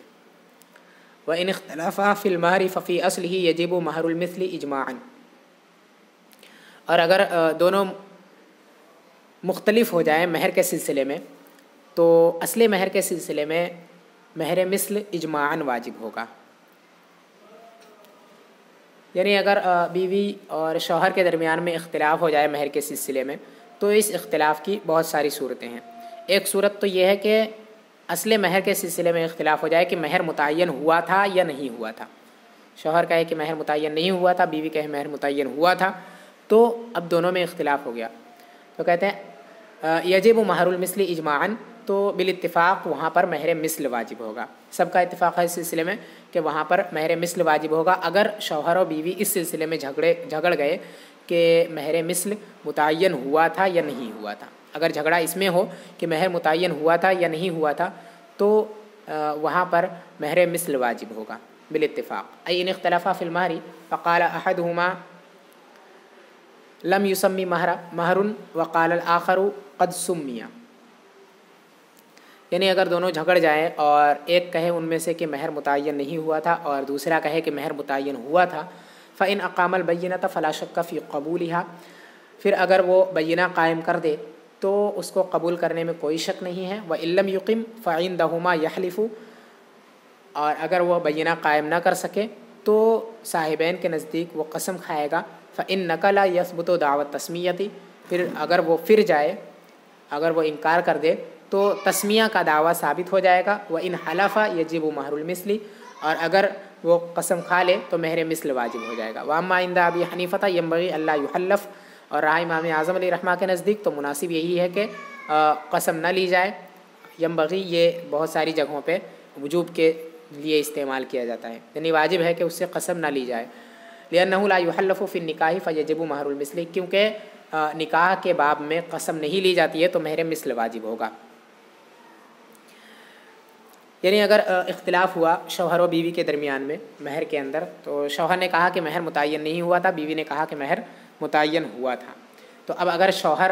دلیل قائم کر سکے اپنی اس بات پر کہ مہر متعین نہیں ہوا تھا، گواہ قائم کر سکے تو اس کی بات مان لی جائے گی، اگر قائم کر دے تو ٹھیک ہے۔ یعنی کوئی گواہ لا دے جو اس بات کی گواہی دے دے کہ مہر متعین نہیں ہوا تھا نکاح کے وقت، تو شوہر کی بات مان لی جائے گی، اس کی بات ثابت ہو جائے گی۔ اگر وہ بینہ قائم نہ کر سکے تو پھر صاحبین علیہم الرحمہ فرماتے ہیں کہ وہ قسم کھائے گا، اور اگر وہ قسم کھا لیتا ہے تو مہر مثل واجب ہو جائے گا۔ اور امام اعظم علیہ رحمۃ اللہ رضوان کے نزدیک ایسا ہے کہ اس میں قسم نہیں لی جائے گی اس سے، اگر وہ بینہ قائم نہ کر سکے تو بھی اس سے قسم نہیں لی جائے گی اور مہر مثل واجب ہو جائے گا۔ تو اگر جھگڑا ہوا اور شوہر نے کہا کہ مہر متعین نہیں ہوا تھا، بیوی نے کہا متعین ہوا تھا، تو شوہر سے دلیل طلب کی جائے گی اور گواہ طلب کیے جائیں گے۔ اگر وہ گواہ قائم کر دے تو اس کی بات مان لی جائے گی اور یہ سمجھ لیا جائے گا کہ بینہ یہ مہر متعین نہیں ہوا تھا۔ اور اگر وہ بینہ قائم نہ کر سکیں تو صاحبین فرماتے ہیں کہ اس سے قسم لی جائے گی، اور امام اعظم علیہ رحمہ فرماتے ہیں کہ نکاح کے باب میں قسم نہیں لی جاتی، لہٰذا اس سے قسم نہیں لی جائے گی۔ تو اگر اس سے قسم لی گئی اور اس نے قسم کھا لی تو مہر مثل واجب ہو جائے گا، اور اگر اس سے قسم نہیں لی گئی تو امام اعظم علیہ رحمہ کے نزدیک مہر مثل واجب ہو جائے گا۔ اور اگر اس نے قسم کھانے سے انکار کر دیا تو تسمیہ کا دعویٰ ثابت ہو جائے گا، یعنی بیوی کی بات ثابت ہو جائے گی کہ مہر متعین ہوا تھا۔ ٹھیک ہے، یہ پورا مسئلہ ہو گیا۔ وفی قدرہ حال قیام النکاح القول لمن شہد لہ مہر المثل مع یمینہ، اور اس کی مقدار کے اندر نکاح کے قائم ہونے کے وقت، یعنی پہلا اختلاف تو اس سلسلے میں تھا کہ مہر متعین ہوا ہے یا نہیں ہوا ہے، اس کے اندر اختلاف ہو جائے۔ دوسری صورت اختلاف کی یہ ہے کہ اس سلسلے میں اختلاف ہو جائے کہ مہر کتنا متعین ہوا تھا۔ اور پھر اس کی دو صورتیں ہوں گی کہ اگر یہ اختلاف ہو سکتا ہے اس وقت ہو کہ جب نکاح باقی ہے، اور یہ ہو سکتا ہے اس وقت اختلاف ہو جب نکاح ختم ہو جائے، یعنی طلاق دے دے یا پھر ان میں سے کسی ایک کا انتقال ہو جائے، تو اس وقت اختلاف ہو سکتا ہے۔ تو اگر یہ اختلاف اس وقت ہوا جب کہ نکاح قائم ہے، یعنی دونوں ابھی نکاح میں باقی ہیں، دونوں کا نکاح ابھی باقی ہے، اسی وقت اختلاف ہو گیا مہر کی مقدار کے اندر کہ مہر کتنا تھا۔ مثال کے طور پہ بیوی نے کہا کہ 3000 اور شوہر نے کہا 2000، تو مہر کی مقدار کے اندر اختلاف ہو گیا۔ تو فرماتے ہیں القول لمن شہد لہ مہر المثل مع یمینہ، اس کی بات معتبر ہوگی جس کے لیے مہر مثل گواہی دے اس کے قسم کے ساتھ ساتھ۔ ای ان کانا مہر المثل مساویا لما یدعیہ الزوج او اقل منہ فالقول لہ مع الیمین، یعنی اگر مہر مثل شوہر کے دعوے کے برابر ہو یا اس سے کم ہو تو شوہر کی بات معتبر ہوگی اس کے قسم کے ساتھ ساتھ، اور اگر بیوی کے دعوے کے برابر ہو یا اس سے زائد ہو تو بیوی کی بات معتبر ہوگی اس کے قسم کے ساتھ ساتھ۔ یعنی مثال کے طور پہ شوہر نے کہا کہ 2000 ہے اور بیوی نے کہا 3000 ہے، تو اب اگر شوہر نے جو دعویٰ کیا ہے، جتنے مقدار کا شوہر نے دعویٰ کیا ہے اتنی مقدار کی گواہی اگر مہر مثل دے دے، یعنی اس کے برابر ہو جائے، جتنا شوہر نے کہا ہے اس کے برابر مہر مثل ہو یا پھر اس سے کم ہو، تو یہ دلالت کرتا ہے اس بات پر کہ مہر مثل شوہر کے قول کی گواہی دے رہا ہے۔ اس سے یہ سمجھا جائے گا کہ مہر مثل شوہر کے قول کی گواہی دے رہا ہے اور شوہر کی بات معتبر ہو جائے گی وہاں پر، لیکن اس سے قسم بھی لی جائے گی۔ ٹھیک ہے، اور اگر بیوی کے بیان کیے ہوئے مقدار کے برابر مہر مثل ہو جائے یا اس سے زائد ہو جائے تو یہ سمجھا جائے گا کہ مہر مثل بیوی کے بات کی گواہی دے رہا ہے، بیوی کے قول کی گواہی دے رہا ہے، تو لہٰذا بیوی کی بات یہاں پر معتبر ہوگی۔ ٹھیک ہے، برابر ہونے میں تو ظاہر ہے کہ اگر برابر ہو تو یہی سمجھا جائے گا کہ مہر مثل اس کے قول کی گواہی دے رہا ہے، لیکن اگر کم اور زیادہ ہو تو اس میں اس وجہ سے کیونکہ شوہر ہمیشہ یہی اسی میں جھگڑا کرے گا کہ مہر مثل کم ہو۔ ٹھیک ہے، کیونکہ اگر زائد ہوگا تو بیوی اس میں جھگڑے گی نہیں اور وہ اس کو قبول کر لے گی، کیونکہ جو مہر ملے گا وہ بیوی کے ملک میں جائے گا۔ اسی وجہ سے اگر کم ہے تو اس سے یہ سمجھا جائے گا کہ یہ مہر مثل اگر شوہر کے بیان کیے ہوئے مقدار سے کم ہے تو اس سے یہی سمجھا جائے گا کہ مہر مثل بیوی کے قول کے خلاف کی گواہی دے رہا ہے، کیونکہ بیوی کبھی بھی یہ نہیں چاہے گی کہ مہر مثل اس کا کم ہو، اس لیے۔ اور اگر مہر مثل زائد ہو بیوی کے قول سے، بیوی نے جتنے کا دعویٰ کیا ہے اس سے زائد ہو، تو اس سے یہ سمجھا جائے گا کہ مہر مثل یہ شوہر کے خلاف کی گواہی دے رہا ہے، کیونکہ شوہر نے کم کا دعویٰ کیا ہوگا اور بیوی نے زائد کا دعویٰ کیا ہوگا، اور بیوی کے دعوے سے بھی زائد ہے، لہٰذا یہ پتہ چلا کہ مہر مثل شوہر کے خلاف کی گواہی دے رہا ہے جو کہ بیوی ہے اس کے مخالف میں، لہٰذا بیوی کی بات یہاں پر معتبر ہوگی. ٹھیک ہے، تو عقل اور اکثر کا اعتبار اسی وجہ سے ہے کہ اس کے اندر مہر مثل کے گواہی، مہر مثل کس کے حق میں گواہی دے رہی ہے وہ اسی وجہ سے سمجھا جاتا ہے. تو اگر مہر مثل شوہر کے دعویٰ کیے ہوئے مقدار کے برابر ہے یا اس سے کم ہے تو شوہر کی بات معتبر ہوگی، اور اگر بیوی کے دعویٰ کی ہوئی مقدار کے برابر ہے یا اس سے زائد ہے تو بیوی کی بات معتبر ہوگی. وَأَيٌّ أَقَامَ بَيِّنَةً قُبِلَتْ شَهِدَ مَهْرُ الْمِثْلِ لَهُ أَوْ لَهَا، اور جو بھی بینہ قائم کرے اس کو قبول کیا جائے گا مہر مثل اس کی گواہی دے یا اس کی گواہی دے، بیوی کے شوہر کے قول کی گواہی دے یا بیوی کے قول کی گواہی دے. یعنی اگر ان میں سے کوئی ایک بینہ یا گواہ قائم کر سکتا ہے تو وہ اسی کی بات مان لی جائے گی، جو بینہ قائم کر دے اس کی بات مان لی جائے گی، اور پھر اس کے اندر مہر مثل کے گواہی کا اعتبار نہیں ہوگا. وَذَلِكَ لِأَنَّ الْمَرْأَةَ تَدَّعِي الزِّيَادَةَ، اور یہ اس وجہ سے ہے کیونکہ بیوی یہ زیادتی کا دعویٰ کرے گی. فَإِنْ أَقَامَتْ بَيِّنَةً قُبِلَتْ، پھر اگر وہ بینہ قائم کر دے تو اس کو قبول کر لیا جائے گا. وَإِنْ أَقَامَ الزَّوْجُ وَحْدَهُ تَقْبُلُ أَيْضًا، اور اگر صرف شوہر بینہ قائم کر دے تو اس کو بھی قبول کیا جائے گا. لِأَنَّ الْبَيِّنَةَ تُقْبَلُ لِدَفْعِ الْيَمِينِ كَمَا إِذَا قَامَ الْمُوَدِّعُ بَيِّنَةً عَلَى رَدِّ الْوَدِيعَةِ إِلَى الْمَالِكِ تُقْبَلُ، کیونکہ بینہ یہ قبول کیا جاتا ہے یمین کو دفع کرنے کے لیے جس طرح مودع نے بینہ قائم کیا ودیعت کو لوٹانے پر مالک کو، تو وہاں پر قبول کیا جاتا ہے. یہ اصل میں ایک اعتراض کا جواب ہے کہ بینہ وہ قائم کرتا ہے جو دعویٰ کرے، اور جو انکار کرتا ہے اس پر یمین ہے، اس سے قسم لی جاتی ہے. تو یہاں پہ اگر بیوی نے بینہ قائم کیا تو ظاہر سی بات ہے اس کا بینہ قبول کیا جائے گا، کیونکہ بیوی دعویٰ کرنے والی ہے.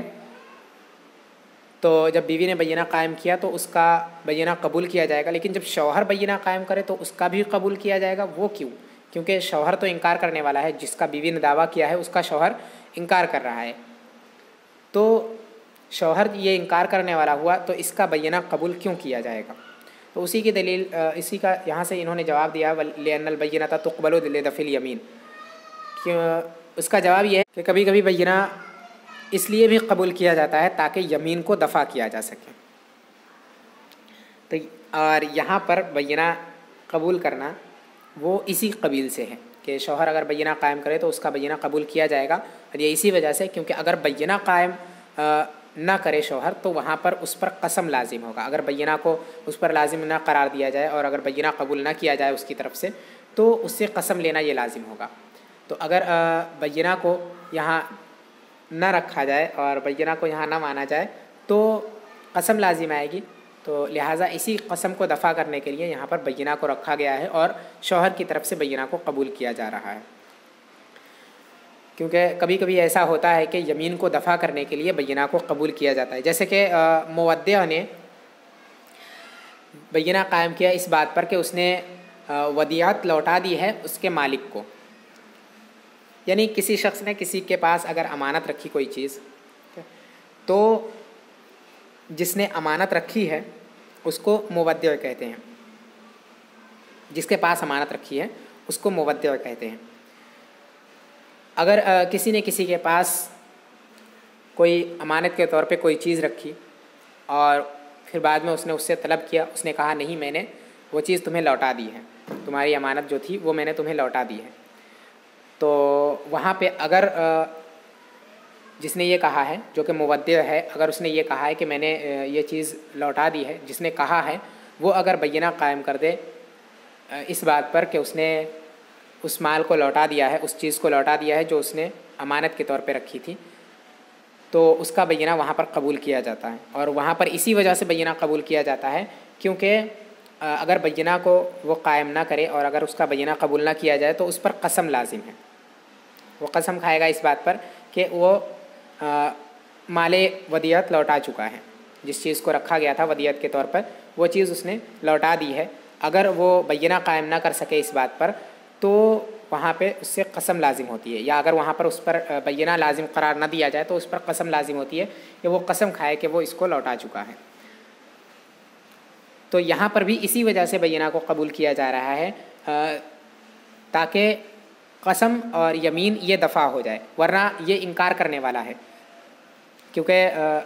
کسی نے اگر دعویٰ کیا ہے کہ میرا تمہارے پاس یہ سامان ہے، تو یہ اس کا دعویٰ ہو گیا، اور اس نے کہا کہ میں نے لوٹا دیا، تو مطلب اس کا یہ ہے کہ میں نے تمہاری یہ چیز میرے پاس نہیں ہے، میں نے لوٹا دی ہے، تو وہ انکار کرنے والا ہے۔ جب انکار کرنے والا ہے تو انکار کرنے والے پر تو قسم ہوتی ہے نا، بینہ تو نہیں ہوتا، بینہ تو دعویٰ کرنے والے پر ہوتا ہے، لیکن یہاں پر بھی بینہ کو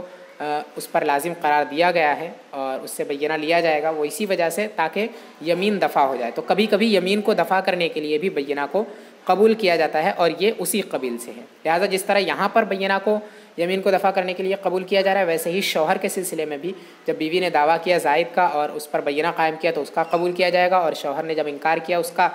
تو اور اس پر بینہ قائم کیا تو اس کا بینہ بھی قبول کیا جائے گا، کیونکہ یہ اگر بینہ قبول نہ کیا جائے اور اس کے لیے بینہ کو جائز قرار نہ دیا جائے تو پھر اس سے قسم لینا لازم ہوگا۔ ٹھیک ہے، تو اسی قسم کو دفع کرنے کے لیے یہاں پر اس پر بینہ کو لازم قرار دیا گیا ہے، اور اس کی طرف سے بینہ کو یہاں پر قبول کیا جائے گا شوہر کی طرف سے۔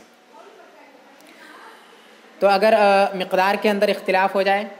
اور دونوں میں سے کوئی ایک بینہ اور گواہ قائم کر دے،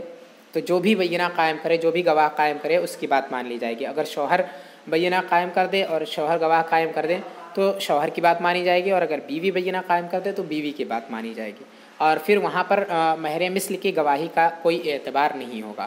مہر مثل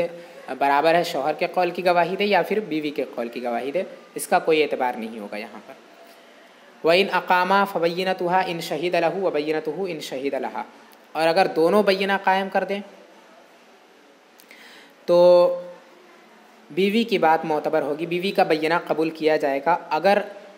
مہر مثل شوہر کے قول کی گواہی دے، اور شوہر کا بینہ قبول کیا جائے گا اگر مہر مثل بیوی کے قول کی گواہی دے۔ یعنی اگر اختلاف ہوا اور دونوں نے بینہ کو قائم کر دیا تو اب یہ دیکھا جائے گا کہ مہر مثل، یہاں پر پھر سے مہر مثل کی گواہی کا اعتبار کیا جائے گا کہ مہر مثل کس کے قول کی گواہی دے رہا ہے، لیکن یہاں پر جس کے قول کی گواہی دے اس کا خلاف ثابت ہوگا۔ ٹھیک ہے، مہر مثل اگر شوہر کے قول کی گواہی دے تو بیوی کی بات معتبر ہوگی، بیوی کا بینہ قبول کیا جائے گا، اور اگر مہر مثل بیوی کے قول کی گواہی دے تو شوہر کا بینہ قبول کیا جائے گا۔ وَذَلِكَ لِأَنَّ الْبَيِّنَاتَ شُرِعَتْ لِإِثْبَاتِ مَا هُوَ خِلَافُ الظَّاهِرِ، کیونکہ بینات یہ مشروع کی گئی ہیں خلاف ظاہر کو ثابت کرنے کے لیے۔ وَالْيَمِينُ شُرِعَتْ لِإِبْقَاءِ الْأَصْلِ عَلَى أَصْلِهِ، اور یمین یہ مشروع کیا گیا ہے اصل کو اپنی اصل پر باقی رکھنے کے لیے۔ نبی کریم صلی اللہ تعالیٰ علیہ وسلم نے فرمایا ہے البینۃ علی المدعی والیمین علی من انکر، بینہ دعویٰ کرنے والے پر ہے اور یمین انکار کرنے والے پر ہے۔ والاصل فی النکاح ان یکون مہر المثل، اور نکاح کے اندر اصل مہر مثل ہے، فالذی یدعی خلاف ذالک فبینتہ اقوی، تو جس نے اس کے خلاف پر بینہ قائم کیا ہے اس کا بینہ زیادہ قوی ہوگا۔ یعنی یہاں پر مہر مثل جس کے قول کی گواہی دے رہا ہے اس کے خلاف کا بینہ کیوں قبول کیا جا رہا ہے، اس کی وجہ بیان کرتے ہیں۔ اس کی وجہ یہ ہے کہ بینات یہ مشروع ہوئی ہے خلاف ظاہر کو ثابت کرنے کے لیے، خلاف ظاہر اور خلاف اصل کو ثابت کرنے کے لیے بینات مشروع کی گئی ہیں، اور یمین یہ اصل کو اصل پر باقی رکھنے کے لیے مشروع کی گئی ہیں۔ تو یہاں پر چونکہ یمین تو ہے نہیں، ٹھیک ہے، اور بینہ ہے، تو بینہ سے جو ظاہر اور اصل ہے اس کا خلاف ثابت ہوگا، اور ظاہر اور اصل کو ثابت کرنے کے لیے یمین ہے، یمین مشروع کی گئی ہے اسی وجہ سے تاکہ اصل کو اصل پر باقی رکھا جائے، یعنی اصل کو اور زیادہ مؤکد کیا جائے، اور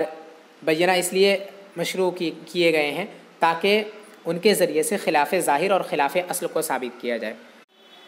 جیسا کہ نبی کریم صلی اللہ تعالیٰ علیہ وسلم نے فرمایا کہ بینہ دعویٰ کرنے والے پر ہے اور قسم انکار کرنے والے پر ہے۔ تو اگر کوئی کسی چیز کا دعویٰ کرتا ہے تو اس پر بینہ لازم ہوتا ہے، اس وجہ سے کیونکہ اشیاء کے اندر اصل جو ہے وہ عدم ہے، یعنی اشیاء کے اندر اصل نہ ہونا ہے، اور جو انکار کرے گا، تو جب کسی نے کسی چیز کا دعویٰ کیا تو گویا وہ یہ چاہتا ہے کہ یہ چیز ثابت ہو، ٹھیک ہے، وہ اس کے عدم کو نہیں چاہتا ہے، اس کے وجود کو چاہتا ہے، اور جس نے اس کا انکار کیا تو وہ یہ چاہتا ہے کہ یہ چیز نہ ہو، یعنی وہ اس کے عدم کو چاہتا ہے، ٹھیک۔ تو اور اصل اشیاء کے اندر عدم ہے، لہٰذا انکار کرنے والا وہ اس کے اصل کو چاہتا ہے، اور حضور نے فرمایا کہ یمین انکار کرنے والے پر ہے، لہٰذا یہ پتہ چلا کہ منکر پر جب یمین ہے، اور منکر جو ہے وہ اصل کو لینے والا ہوتا ہے، کیونکہ جب کسی نے دعویٰ کیا تو کسی چیز کا دعویٰ کیا تو اشیاء کے اندر چونکہ اصل جو ہے وہ عدم ہے، اور جب کسی نے کسی چیز کا دعویٰ کیا تو وہ یہ چاہتا ہے کہ یہ چیز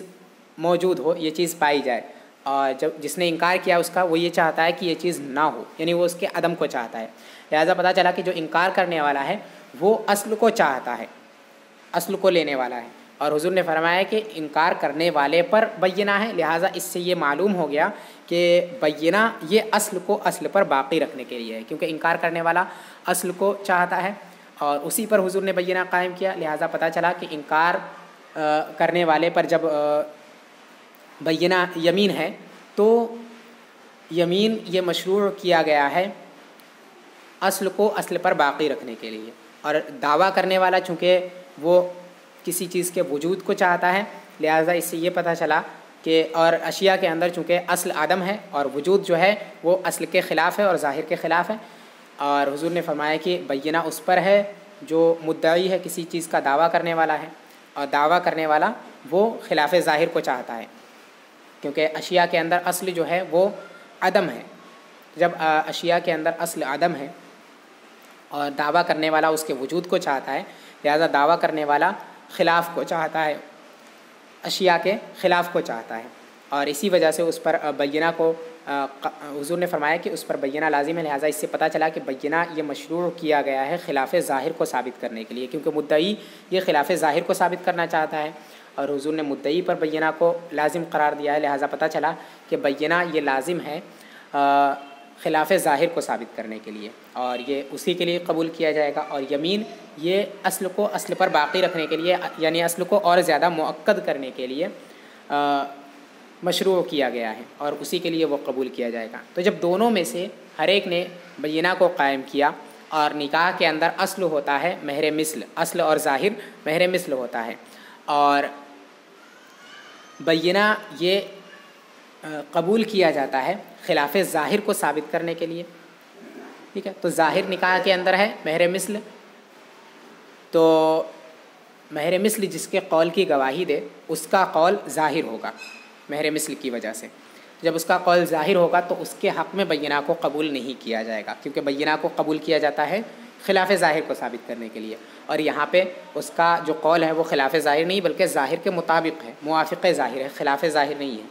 لہٰذا اس کی بات نہیں مانی جائے گی، بلکہ جو اس کے خلاف کا قول ہے وہ مانا جائے گا، کیونکہ وہ اصل اور ظاہر کے خلاف ہے جو کہ مہر مثل ہے۔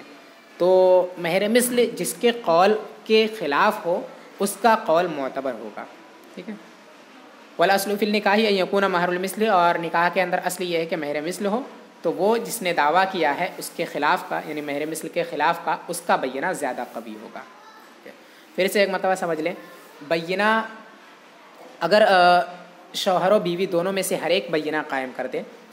تو یہ دیکھا جائے گا کہ مہر مثل کس کے قول کی گواہی دے رہا ہے۔ مہر مثل اگر شوہر کے قول کی گواہی دے تو عورت کی بات معتبر ہوگی، اور اگر عورت کے قول کی گواہی دے تو شوہر کی بات معتبر ہوگی۔ ایسا اس وجہ سے ہوگا کیونکہ بینات یہ مشروع کی گئی ہیں خلاف ظاہر کو اور خلاف اصل کو ثابت کرنے کے لیے، اور یمین یہ مشروع ہوئی ہے اصل کو اصل پر باقی رکھنے کے لیے، یعنی اصل جو ہے اس کو اور زیادہ مؤکد کرنے کے لیے۔ اور اس کی دلیل کیا ہے کہ بینہ یہ مشروع ہوئی ہیں، بینات یہ مشروع ہوئی ہیں خلاف ظاہر کو ثابت کرنے کے لیے، اور یمین اصل کو اصل پر باقی رکھنے کے لیے یہ مشروع ہوا ہے۔ تو اس کی دلیل کیا ہے؟ اس کی دلیل یہ ہے کہ حضور صلی اللہ تعالیٰ علیہ وسلم نے فرمایا البینۃ علی المدعی والیمین علی من انکر، مدعی پر بینہ ہے اور انکار کرنے والے پر یمین ہے، اور جو مدعی ہوتا ہے وہ خلاف اصل کو چاہتا ہے، کیونکہ مدعی جب کسی چیز کا دعویٰ کرتا ہے تو وہ اس چیز کے اس بات کو چاہتا ہے، اس چیز کے وجود کو چاہتا ہے، اور اشیاء کے اندر جو اصل ہے وہ عدم ہے، وجود نہیں ہے، ٹھیک ہے۔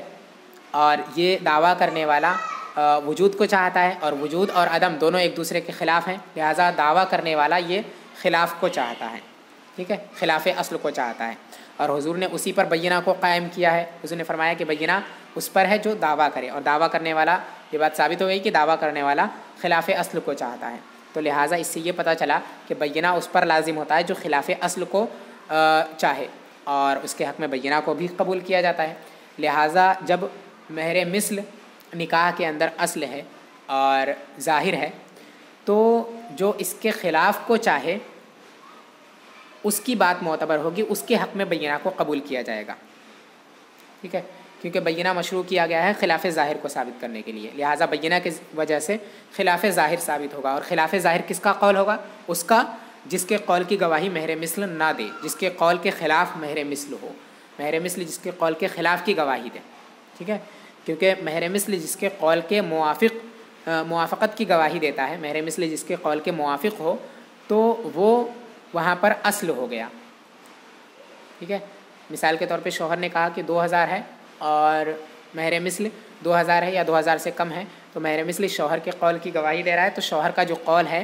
جو اس کی مقدار بیان کی گئی ہے، وہ مقدار اصل ہو جائے گی، ٹھیک ہے، کیونکہ یہ اصل کے موافق ہے، تو اس کا بینہ قبول نہیں کیا جائے گا، بلکہ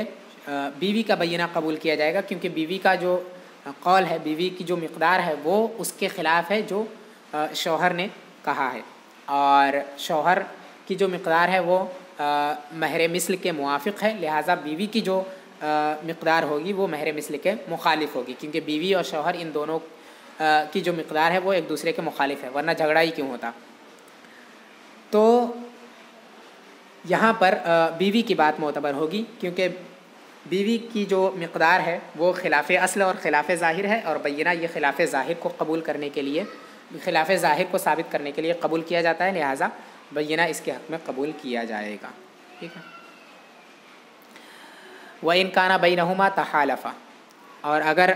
ان دونوں کے درمیان میں ہے تو دونوں سے قسم لی جائے گی، یعنی اگر مہر مثل شوہر کے بیان کیے ہوئے مقدار سے زائد ہے اور بیوی کے بیان کیے ہوئے مقدار سے کم ہے، بیچ میں ہے، تو اب دونوں سے قسم لی جائے گی۔ ان کانا مہر المثل بین ما یدعیہ الزوج والمرأۃ ولا بینۃ لأحدہما تحالفا، یعنی اگر مہر مثل شوہر اور بیوی کے دعوے کے درمیان میں ہو اور دونوں میں سے کسی ایک کے پاس کوئی بھی بینہ نہ ہو، تو دونوں سے قسم لی جائے گی، دونوں قسم کھائیں گے۔ وَإِنْ حَلَفَا أَوْ أَقَامَا قُضِيَ بِهِ، اور اگر ان دونوں نے قسم کھا لی یا ان دونوں نے بینہ قائم کر دیا تو اسی پر فیصلہ کیا جائے گا، قُضِيَ بِهِ، اس پر فیصلہ کیا جائے گا، بِهِ میں ہاں ضمیر کا مرجع بمہر المثل ہے، یعنی مہر مثل پر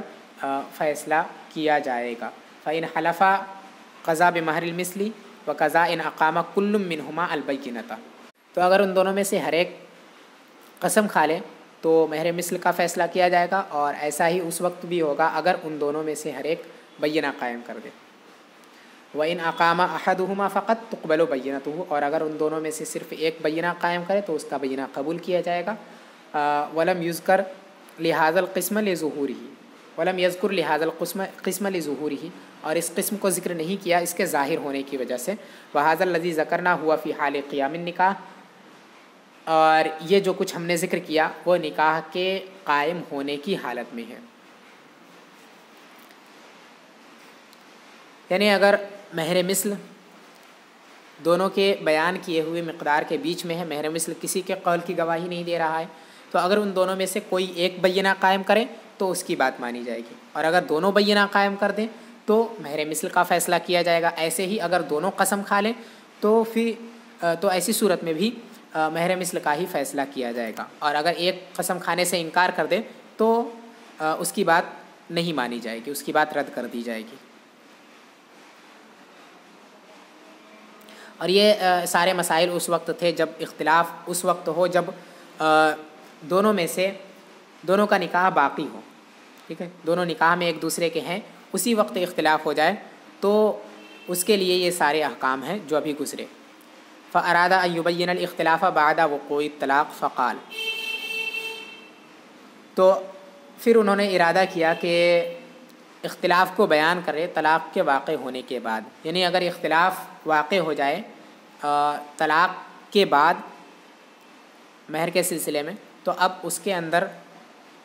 کیا احکام ہوں گے اس کو یہاں سے بیان کر رہے ہیں۔ وفی الطلاق قبل الوطی حکم متعۃ المثل، اور طلاق قبل الوطی میں متعہ مثل سے حکم دیا جائے گا یا فیصلہ کیا جائے گا۔ ای ان کان متعۃ المثل مساویۃ لنصف ما یدعیہ الزوج او اقل منہ فالقول له، وان کانت مساویۃ لنصف ما تدعیہ المرأة او اکثر منہ فالقول لها، یعنی اگر متعہ مثل برابر ہو اس کے آدھے کے جس کا دعویٰ شوہر نے کیا ہے، یا اس سے کم ہو تو شوہر کا قول معتبر ہے، اور اگر برابر ہو اس کے نصف کے جس کا دعویٰ عورت نے کیا ہے، یا اس سے زائد ہو تو عورت کا قول معتبر ہے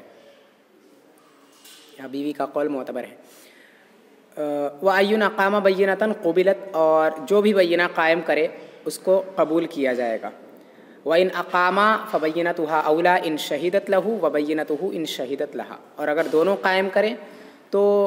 بیوی کا بینہ زیادہ بہتر ہوگا اگر متعہ مثل شوہر کے قول کی گواہی دے، اور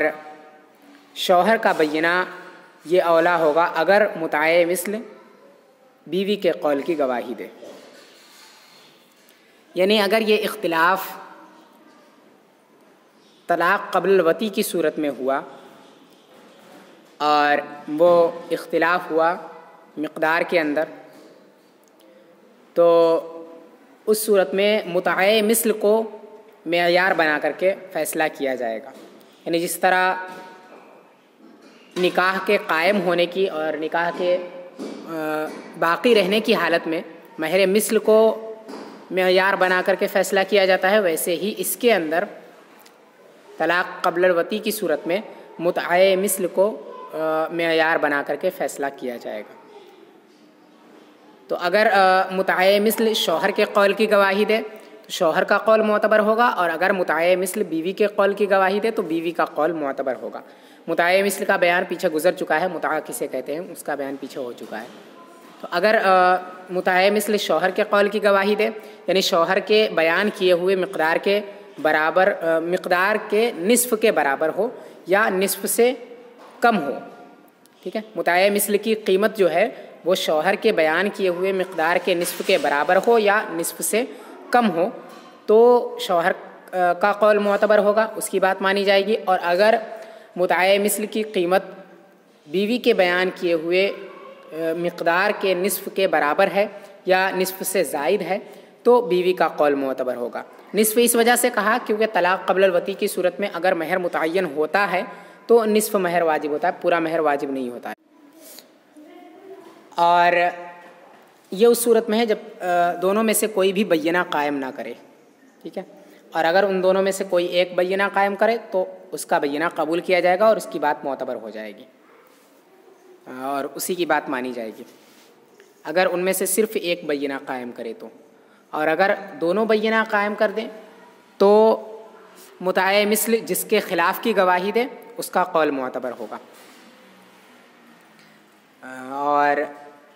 جس کے موافق اور جس کے حق میں گواہی دے متعہ مثل اس کا قول معتبر نہیں ہوگا، اس کا قول رد کر دیا جائے گا۔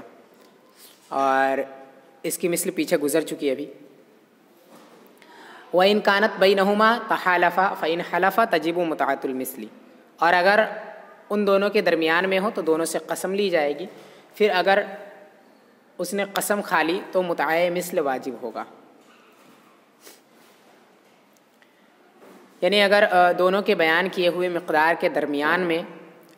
مہر مثل ہے، متعہ مثل ہے، متعہ مثل کی جو قیمت ہے وہ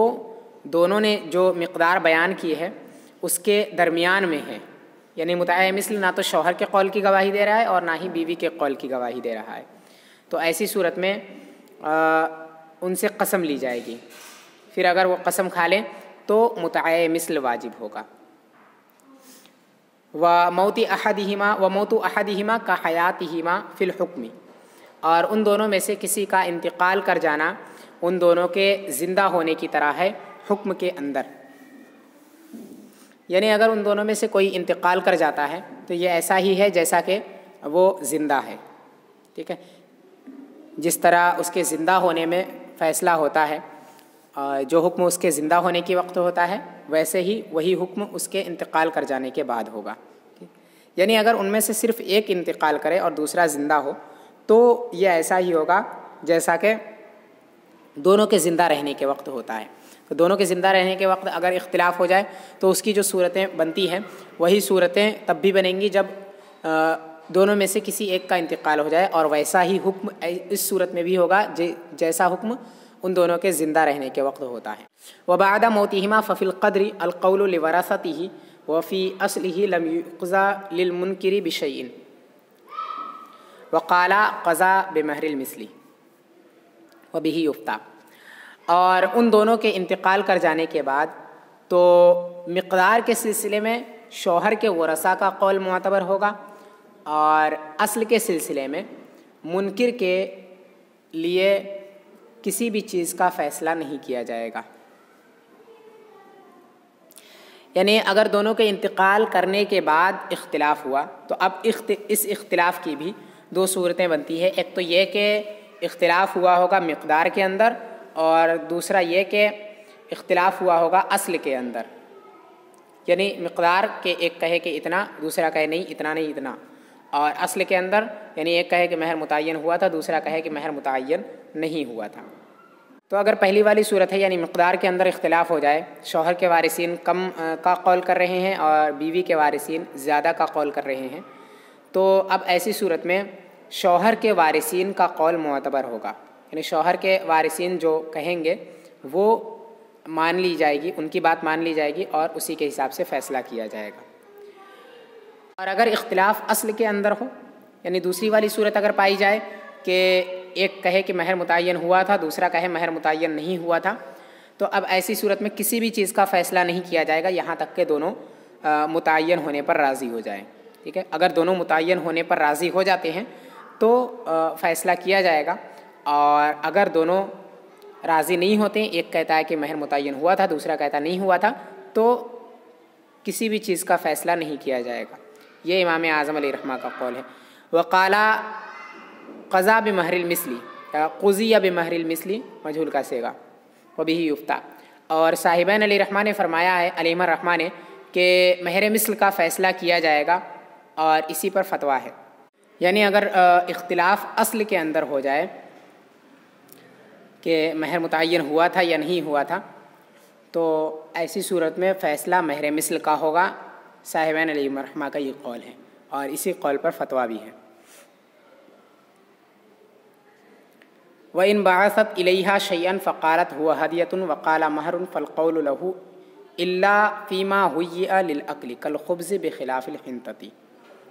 اور اگر اس نے اس کے پاس کوئی چیز بھیجی تو اس نے کہا یہ ہدیہ ہے، اور شوہر نے کہا کہ وہ مہر ہے، تو شوہر کا قول معتبر ہوگا، مگر ایسی چیز کے سلسلے میں جس کو کھانے کے لیے تیار کیا گیا ہو، جیسے کہ روٹی برخلاف گیہوں کے۔ یعنی اگر شوہر نے بیوی کو کوئی چیز دی، بیوی کے پاس کوئی چیز بھیجی اور اس کی وجہ بیان نہیں کی کہ یہ کس وجہ سے اس نے بھیجی ہے، تو بعد میں بیوی نے شوہر سے کہا کہ یہ ہدیہ تھا، شوہر نے انکار کر دیا کہ نہیں ہدیہ نہیں تھا بلکہ مہر تھا، تو شوہر کی بات مانی جائے گی، لیکن اس کو اس کی قسم لینے کے ساتھ ساتھ یا پھر اس پر بینہ قائم کرنے کے ساتھ شوہر پر لازم ہوگا کہ وہ قسم کھائے یا پھر وہ بینہ قائم کرے، تو اس کی بات معتبر ہو جائے گی شوہر کی۔ اور لیکن یہ ایسی چیز کے سلسلے میں ہے جس چیز کو مہر کے طور پر دیا جاتا ہو، ٹھیک ہے، جو چیزیں مہر کے طور پر دی جاتی ہوں ان چیزوں کے سلسلے میں یہ حکم ہے کہ اس کے اندر شوہر کی بات معتبر ہوگی۔ مگر اگر کوئی ایسی چیز ہے جس کو کھانے کے طور پہ تیار کیا جاتا ہے، جیسے کہ روٹی ہے اور چاول وغیرہ، یہ چیزیں اگر ہیں تو ان کو چونکہ کھانے کے طور پہ تیار کیا جاتا ہے اور ہدیے کے طور پر بھی دیا جاتا ہے، لہٰذا ایسی چیزوں کے اندر شوہر کی بات معتبر نہیں ہوگی، کیونکہ ظاہر جو ہے وہ شوہر کے قول کے خلاف ہے۔ ظاہر یہ چاہتا ہے کہ یہ ہدیہ ہو، اور شوہر کہہ رہا ہے ہدیہ نہیں بلکہ یہ مہر ہے، تو شوہر کی بات نہیں مانی جائے گی، بلکہ جو ظاہر کے مطابق جو ہونا چاہیے وہی ہوگا۔ تو وہاں پر اس کا ہدیہ ہونا متعین ہو جائے گا اور بیوی کی بات معتبر ہوگی۔ تو اگر اس نے کوئی ایسی چیز بھیجی جس کو کھانے کے طور پہ تیار کیا جاتا ہو یا جس کو ہدیے کے طور پہ دیا جاتا ہے ایک دوسرے کو، تو ایسی چیز کے اندر بیوی کی بات معتبر ہوگی۔ جیسے کہ روٹی ہے، انہوں نے کہا بخلاف الحنطہ، برخلاف گیہوں کے، لیکن ہمارے یہاں گیہوں بھی اسی میں شامل ہے کہ اس کو بھی ہدیہ کے طور پر دیا جاتا ہے، لہٰذا اگر گیہوں بھی اس نے بھیجا شوہر نے تو وہ بھی ہدیہ ہی شمار کیا جائے گا۔ فَإِذَا نَكَحَ ذِمِّيٌّ ذِمِّيَّةً أَوْ حَرَبِيٌّ حَرْبِيَّةً سَمَّهْ بِمَيْتَةٍ أَوْ بِلَا مَهْرٍ وَذَا جَائِزٌ عِندَهُمْ فَوَطِيَتْ أَوْ طُلِّقَتْ قَبْلَهُ أَوْ مَاتَ أَحَدُهُمَا فَلَا مَهْرَ لَهَا۔ پھر اگر ذمی نے ذمیہ سے نکاح کیا یا حربی نے حربیہ سے نکاح کیا، وہاں پر ای فی دار الحرب یعنی دار الحرب کے اندر نکاح کیا، مردار پر یا بغیر مہر کے، اور یہ چیز ان کے یہاں جائز ہے، پھر بیوی سے وطی ہو گئی یا اس کو طلاق دے دی وطی سے پہلے، یا پھر ان دونوں میں سے کوئی ایک انتقال کر گیا، تو بیوی کے لیے کچھ بھی مہر نہیں ہوگا۔ یعنی اگر کسی ذمی نے ذمیہ سے دار الحرب میں نکاح کیا یا حربی نے حربیہ سے دار الحرب میں نکاح کیا اور مہر کے اندر کسی مردار چیز کو رکھا، یعنی کسی مردار چیز کو مہر بنایا، یا پھر نکاح اس طرح کیا کہ اس کے اندر مہر کی نفی کر دی، بغیر مہر کے نکاح کیا، اور یہ چیزیں ان کے یہاں جائز ہیں، یعنی بغیر مہر کے نکاح کرنا اور ایسے ہی مردار پر نکاح کرنا ان کے یہاں جائز ہے، تو ایسا کرنے کے بعد بیوی سے وطی کر لی یا پھر وطی سے پہلے طلاق دے دی، یا پھر ان دونوں میں سے کوئی ایک انتقال کر گیا، تو قاضی اسلام یہ فیصلہ کرے گا کہ اس کے لیے کچھ بھی مہر نہیں ہے بیوی کے لیے، ٹھیک ہے۔ وضع جائز عندہم کی وضاحت کرتے ہیں، ای والحال ان النکاح بلا مہر یجوز عندہم ولا یجب شیء، یعنی حالت ایسی ہو کہ نکاح بغیر مہر کے ان کے یہاں جائز ہوتا ہو اور کوئی بھی چیز واجب نہ ہوتی ہو، ٹھیک ہے۔ یعنی ان کے یہاں حالت ایسی ہو کہ اگر کوئی کسی سے بغیر مہر کے یا پھر مردار پر نکاح کرتا ہے، مردار کو مہر بنا کر کے، تو یہ چیزیں ان کے یہاں جائز ہے، اور ایسا کرنے پر مہر کچھ بھی واجب نہ ہوتا ہو، ٹھیک ہے۔ یعنی بغیر مہر کے نکاح کرنے پر مہر واجب نہ ہوتا ہو، ٹھیک ہے۔ اور یہ نکاح دار الحرب کے اندر ہو، تو اگر ایسا ہو تو پھر اس کے بعد اگر قاضی اسلام فیصلہ کرے تو وہ بغیر مہر کا فیصلہ کرے گا، یعنی یہ فیصلہ کرے گا کہ بیوی کے لیے کچھ بھی مہر نہیں ہے۔ یہ اس صورت میں ہے جبکہ مردار پر نکاح کرنا ان کے یہاں جائز ہو اور بغیر مہر کے نکاح کرنا جائز ہوتا ہو، اور اس کی وجہ سے کوئی بھی چیز واجب نہ ہوتی ہو۔ اگر کوئی بغیر مہر کے نکاح کر لے کفار کے یہاں ذمی یا ذمیہ یا حربیہ کے لیے، تو ان پر کچھ بھی لازم نہ ہوتا ہو، اگر ایسا حکم ہے تو قاضی اسلام یہ فیصلہ کرے گا کہ کچھ بھی واجب نہیں ہوگا بیوی کے لیے۔ وَإِنَّمَا قَالَ هَذَا لِأَنَّهُ إِن لَّمْ يَجُزْ هَذَا فِي دِينِهِمْ أَوْ يَجِبُ الْمَهْرُ عِندَهُمْ لَا يَكُونُ حُكْمُ الْمَسْأَلَةِ عَدَمَ وُجُوبِ الْمَهْرِ۔ اور بے شک ماتن علیہ الرحمٰن نے یہ فرمایا کیونکہ اگر یہ ان کے دین میں جائز نہ ہو یا پھر مہر واجب ہوتا ہو ان کے نزدیک، تو مسئلے کا حکم عدم وجوب مہر کا نہیں ہوگا۔ یعنی اگر ان کے دین میں مردار پر نکاح کرنا جائز نہ ہو یا پھر بغیر مہر کے نکاح کرنے پر مہر واجب ہوتا ہو، تو ایسی صورت میں یہ فیصلہ نہیں کیا جائے گا کہ مہر واجب نہیں ہوگا اس کے لیے، بیوی کے لیے شوہر پر کچھ بھی مہر واجب نہیں ہوگا، اس وقت یہ فیصلہ نہیں کیا جائے گا۔ تو اسی وجہ سے قید لگائی ہے وضع جائز عندہم کی، یہ چیز ان کے یہاں جائز ہو اور بغیر مہر کی صورت میں مہر واجب نہ ہوتا ہو ان کے یہاں، تو ایسا حکم ہے کہ بیوی کے لیے کچھ بھی مہر نہیں ہوگا۔ وَإِن نَكَحَهَا بِخَمْرٍ أَوْ خِنْزِيرٍ عَيِّنٍ ثُمَّ أَسْلَمَ أَوْ أَسْلَمَ أَحَدُهُمَا فَلَهَا ذَلِكَ وَفِي غَيْرِ عَيِّنٍ فَقِيمَةُ الْخَمْرِ فِيهَا وَمَهْرُ الْمِثْلِ فِي الْخِنْزِيرِ۔ اور اگر نکاح کیا خمر پر، یعنی کافر نے کافرہ سے خمر پر نکاح کیا، یا معین خنزیر پر نکاح کیا، کسی خنزیر پر نکاح کیا اور اس کو معین کر دیا، یعنی اشارہ کر دیا کہ یہ خنزیر ہے، تو معین خنزیر پر نکاح کیا، پھر دونوں کے دونوں مسلمان ہو گئے یا ان دونوں میں سے کوئی ایک مسلمان ہوا، تو اس کے لیے وہی ہے، یعنی جس پر نکاح ہوا ہے اسی پر وہی اس کے لیے واجب ہوگا. اگر شراب پر نکاح کیا ہے تو شراب واجب ہوگا، اور اگر خنزیر پر نکاح کیا ہے معین خنزیر پر تو خنزیر واجب ہوگا. وفی غیر عین فقیمۃ الخمر فیہا و مہر المثل فی الخنزیر، اور غیر معین کی صورت میں خمر کی قیمت واجب ہوگی اور مہر مثل واجب ہوگا خنزیر کی صورت میں. یعنی اگر یہ معین نہیں ہے، نکاح کیا کافر نے کافرہ سے اور شراب پر نکاح کیا لیکن شراب کو معین نہیں کیا، ٹھیک ہے، مطلقاً کہا کہ میں شراب دوں گا نکاح کے اندر، یہ نہیں کہا کہ کون سی شراب، یا کسی شراب کی بوتلوں کی طرف اشارہ کر کے نہیں کہا، یا کسی چیز کے اندر جس میں شراب ہو اس کی طرف اشارہ کر کے نہیں کہا، تو شراب کو متعین نہیں کیا. اور ایسے ہی خنزیر پر نکاح کیا لیکن خنزیر کو متعین نہیں کیا کہ یہ خنزیر دوں گا. تو ایسی صورت میں اگر شراب پر نکاح کیا ہے تو شراب کی قیمت واجب ہوگی، اور اگر خنزیر پر نکاح کیا ہے تو مہر مثل واجب ہوگا خنزیر کی صورت میں. یہ اس وقت جب ان دونوں میں سے کوئی ایک یا پھر دونوں کے دونوں مسلمان ہو جائیں تب. اور اگر پہلی والی صورت ہے یعنی شراب پر نکاح ہوا اور پھر یا خنزیر پر نکاح ہوا، تو دونوں مسلمان ہونے کے بعد اگر شوہر ادا کر دے مہر کو شراب کے ذریعے یا خنزیر کے ذریعے تو وہ اس کو ضائع کر دیں بیوی. یہ حکم ہے. لأن الخمر عندهم مثلی کالخل عندنا، کیونکہ خمر ان کے نزدیک مثلی ہے جیسے کہ سرکہ ہمارے نزدیک. وجہ اس کی بیان کرتے ہیں کہ یہاں پہ انہوں نے یہ کہا کہ شراب کی صورت میں شراب کی قیمت واجب ہوگی، اور مہر مثل کی صورت میں خنزیر کی صورت میں مہر مثل واجب ہوگا. خنزیر کی قیمت نہیں واجب ہوگی بلکہ مہر مثل واجب ہوگا. تو یہ فرق کیوں ہے اس کی وجہ بیان کرتے ہیں.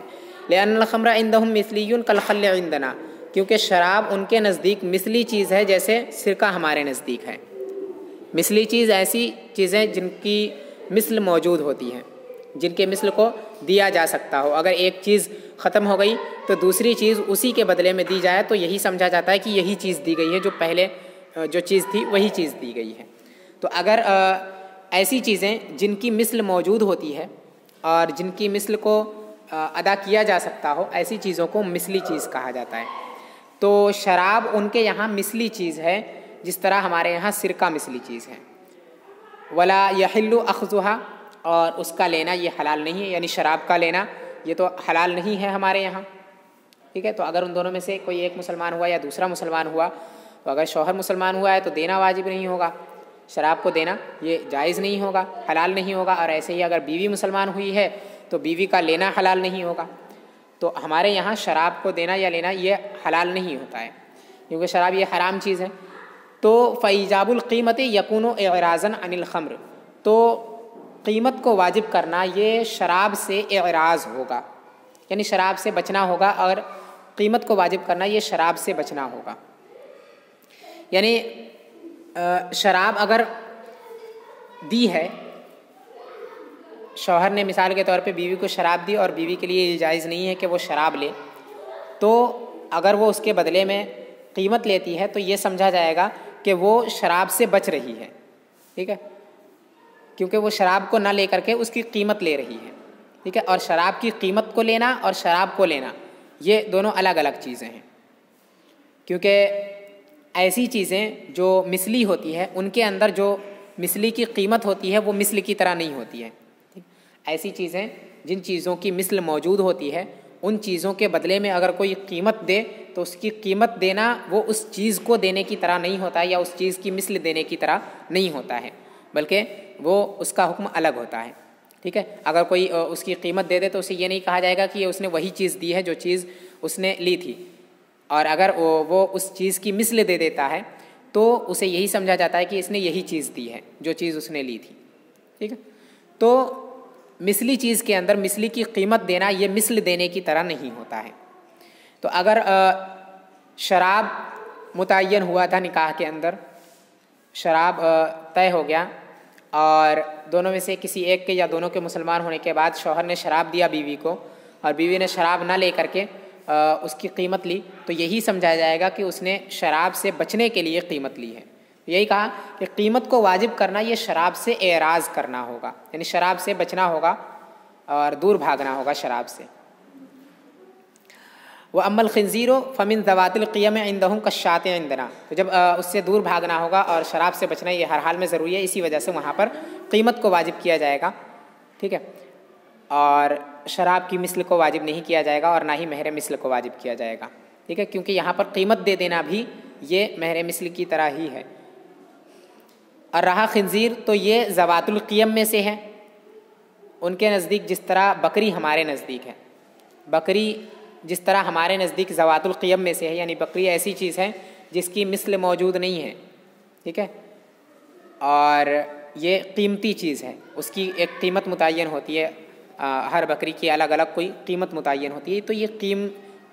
ذوات القیم میں سے ہے، قیمت والی چیز ہے اور مثلی چیز نہیں ہے۔ اگر ایک بکری کسی کے پاس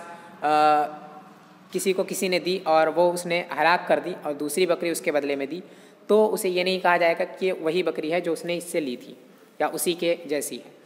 ٹھیک ہے، کیونکہ یہ بکری وغیرہ جو ہیں یہ مثلی چیز نہیں ہوتی ہیں، بلکہ یہ ذوات القیم قیمی چیزیں ہیں، قیمی چیزوں میں سے ہے۔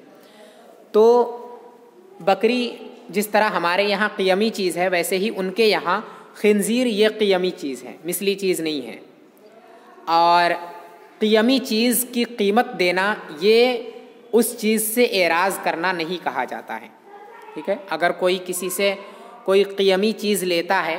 اور وہ اسے ہلاک کر دیتا ہے اور اس کے بدلے میں قیمت دیتا ہے، تو یہ نہیں کہا جائے گا کہ اس نے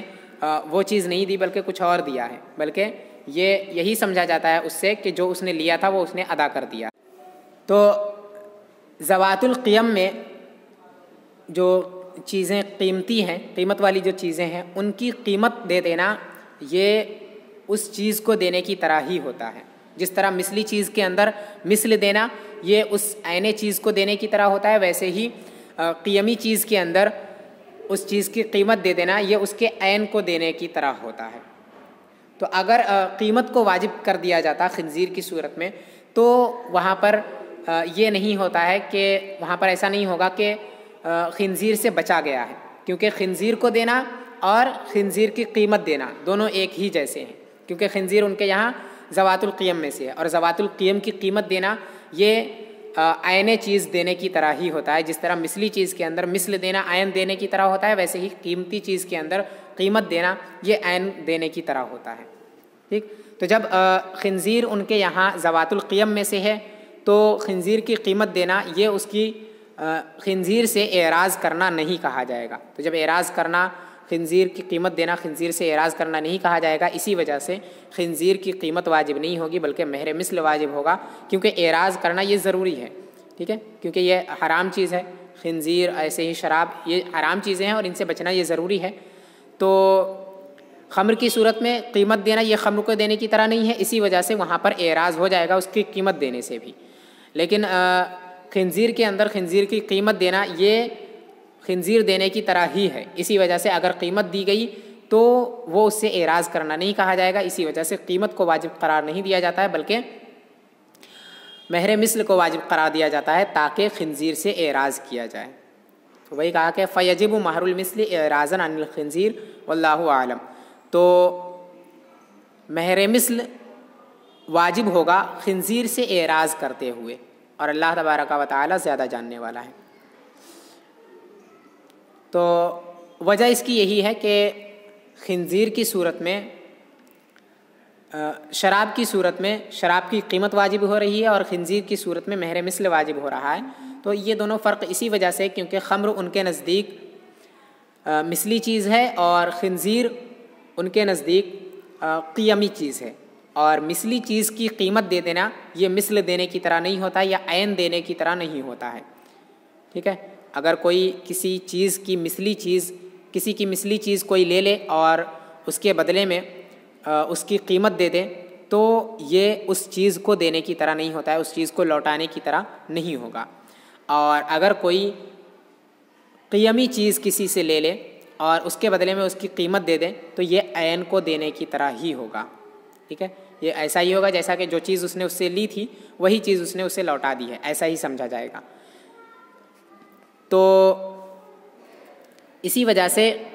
خمر کی صورت میں قیمت کو واجب کیا گیا ہے، کیونکہ خمر کی صورت میں قیمت کو واجب کرنا یہ خمر سے اعراض کرنا ہوگا، کیونکہ خمر کی قیمت دینا خمر کو دینے کی طرح نہیں ہے، تو اس سے بچنا وہاں پر پا لیا جائے گا اگر اس کی قیمت بھی دی جاتی ہے تو۔ لیکن خنزیر کی صورت میں قیمت دینا یہ خنزیر سے اعراض کرنا نہیں ہوگا، یہ ایسا ہی ہو گیا جیسا کہ اس نے خنزیر کو دیا ہے،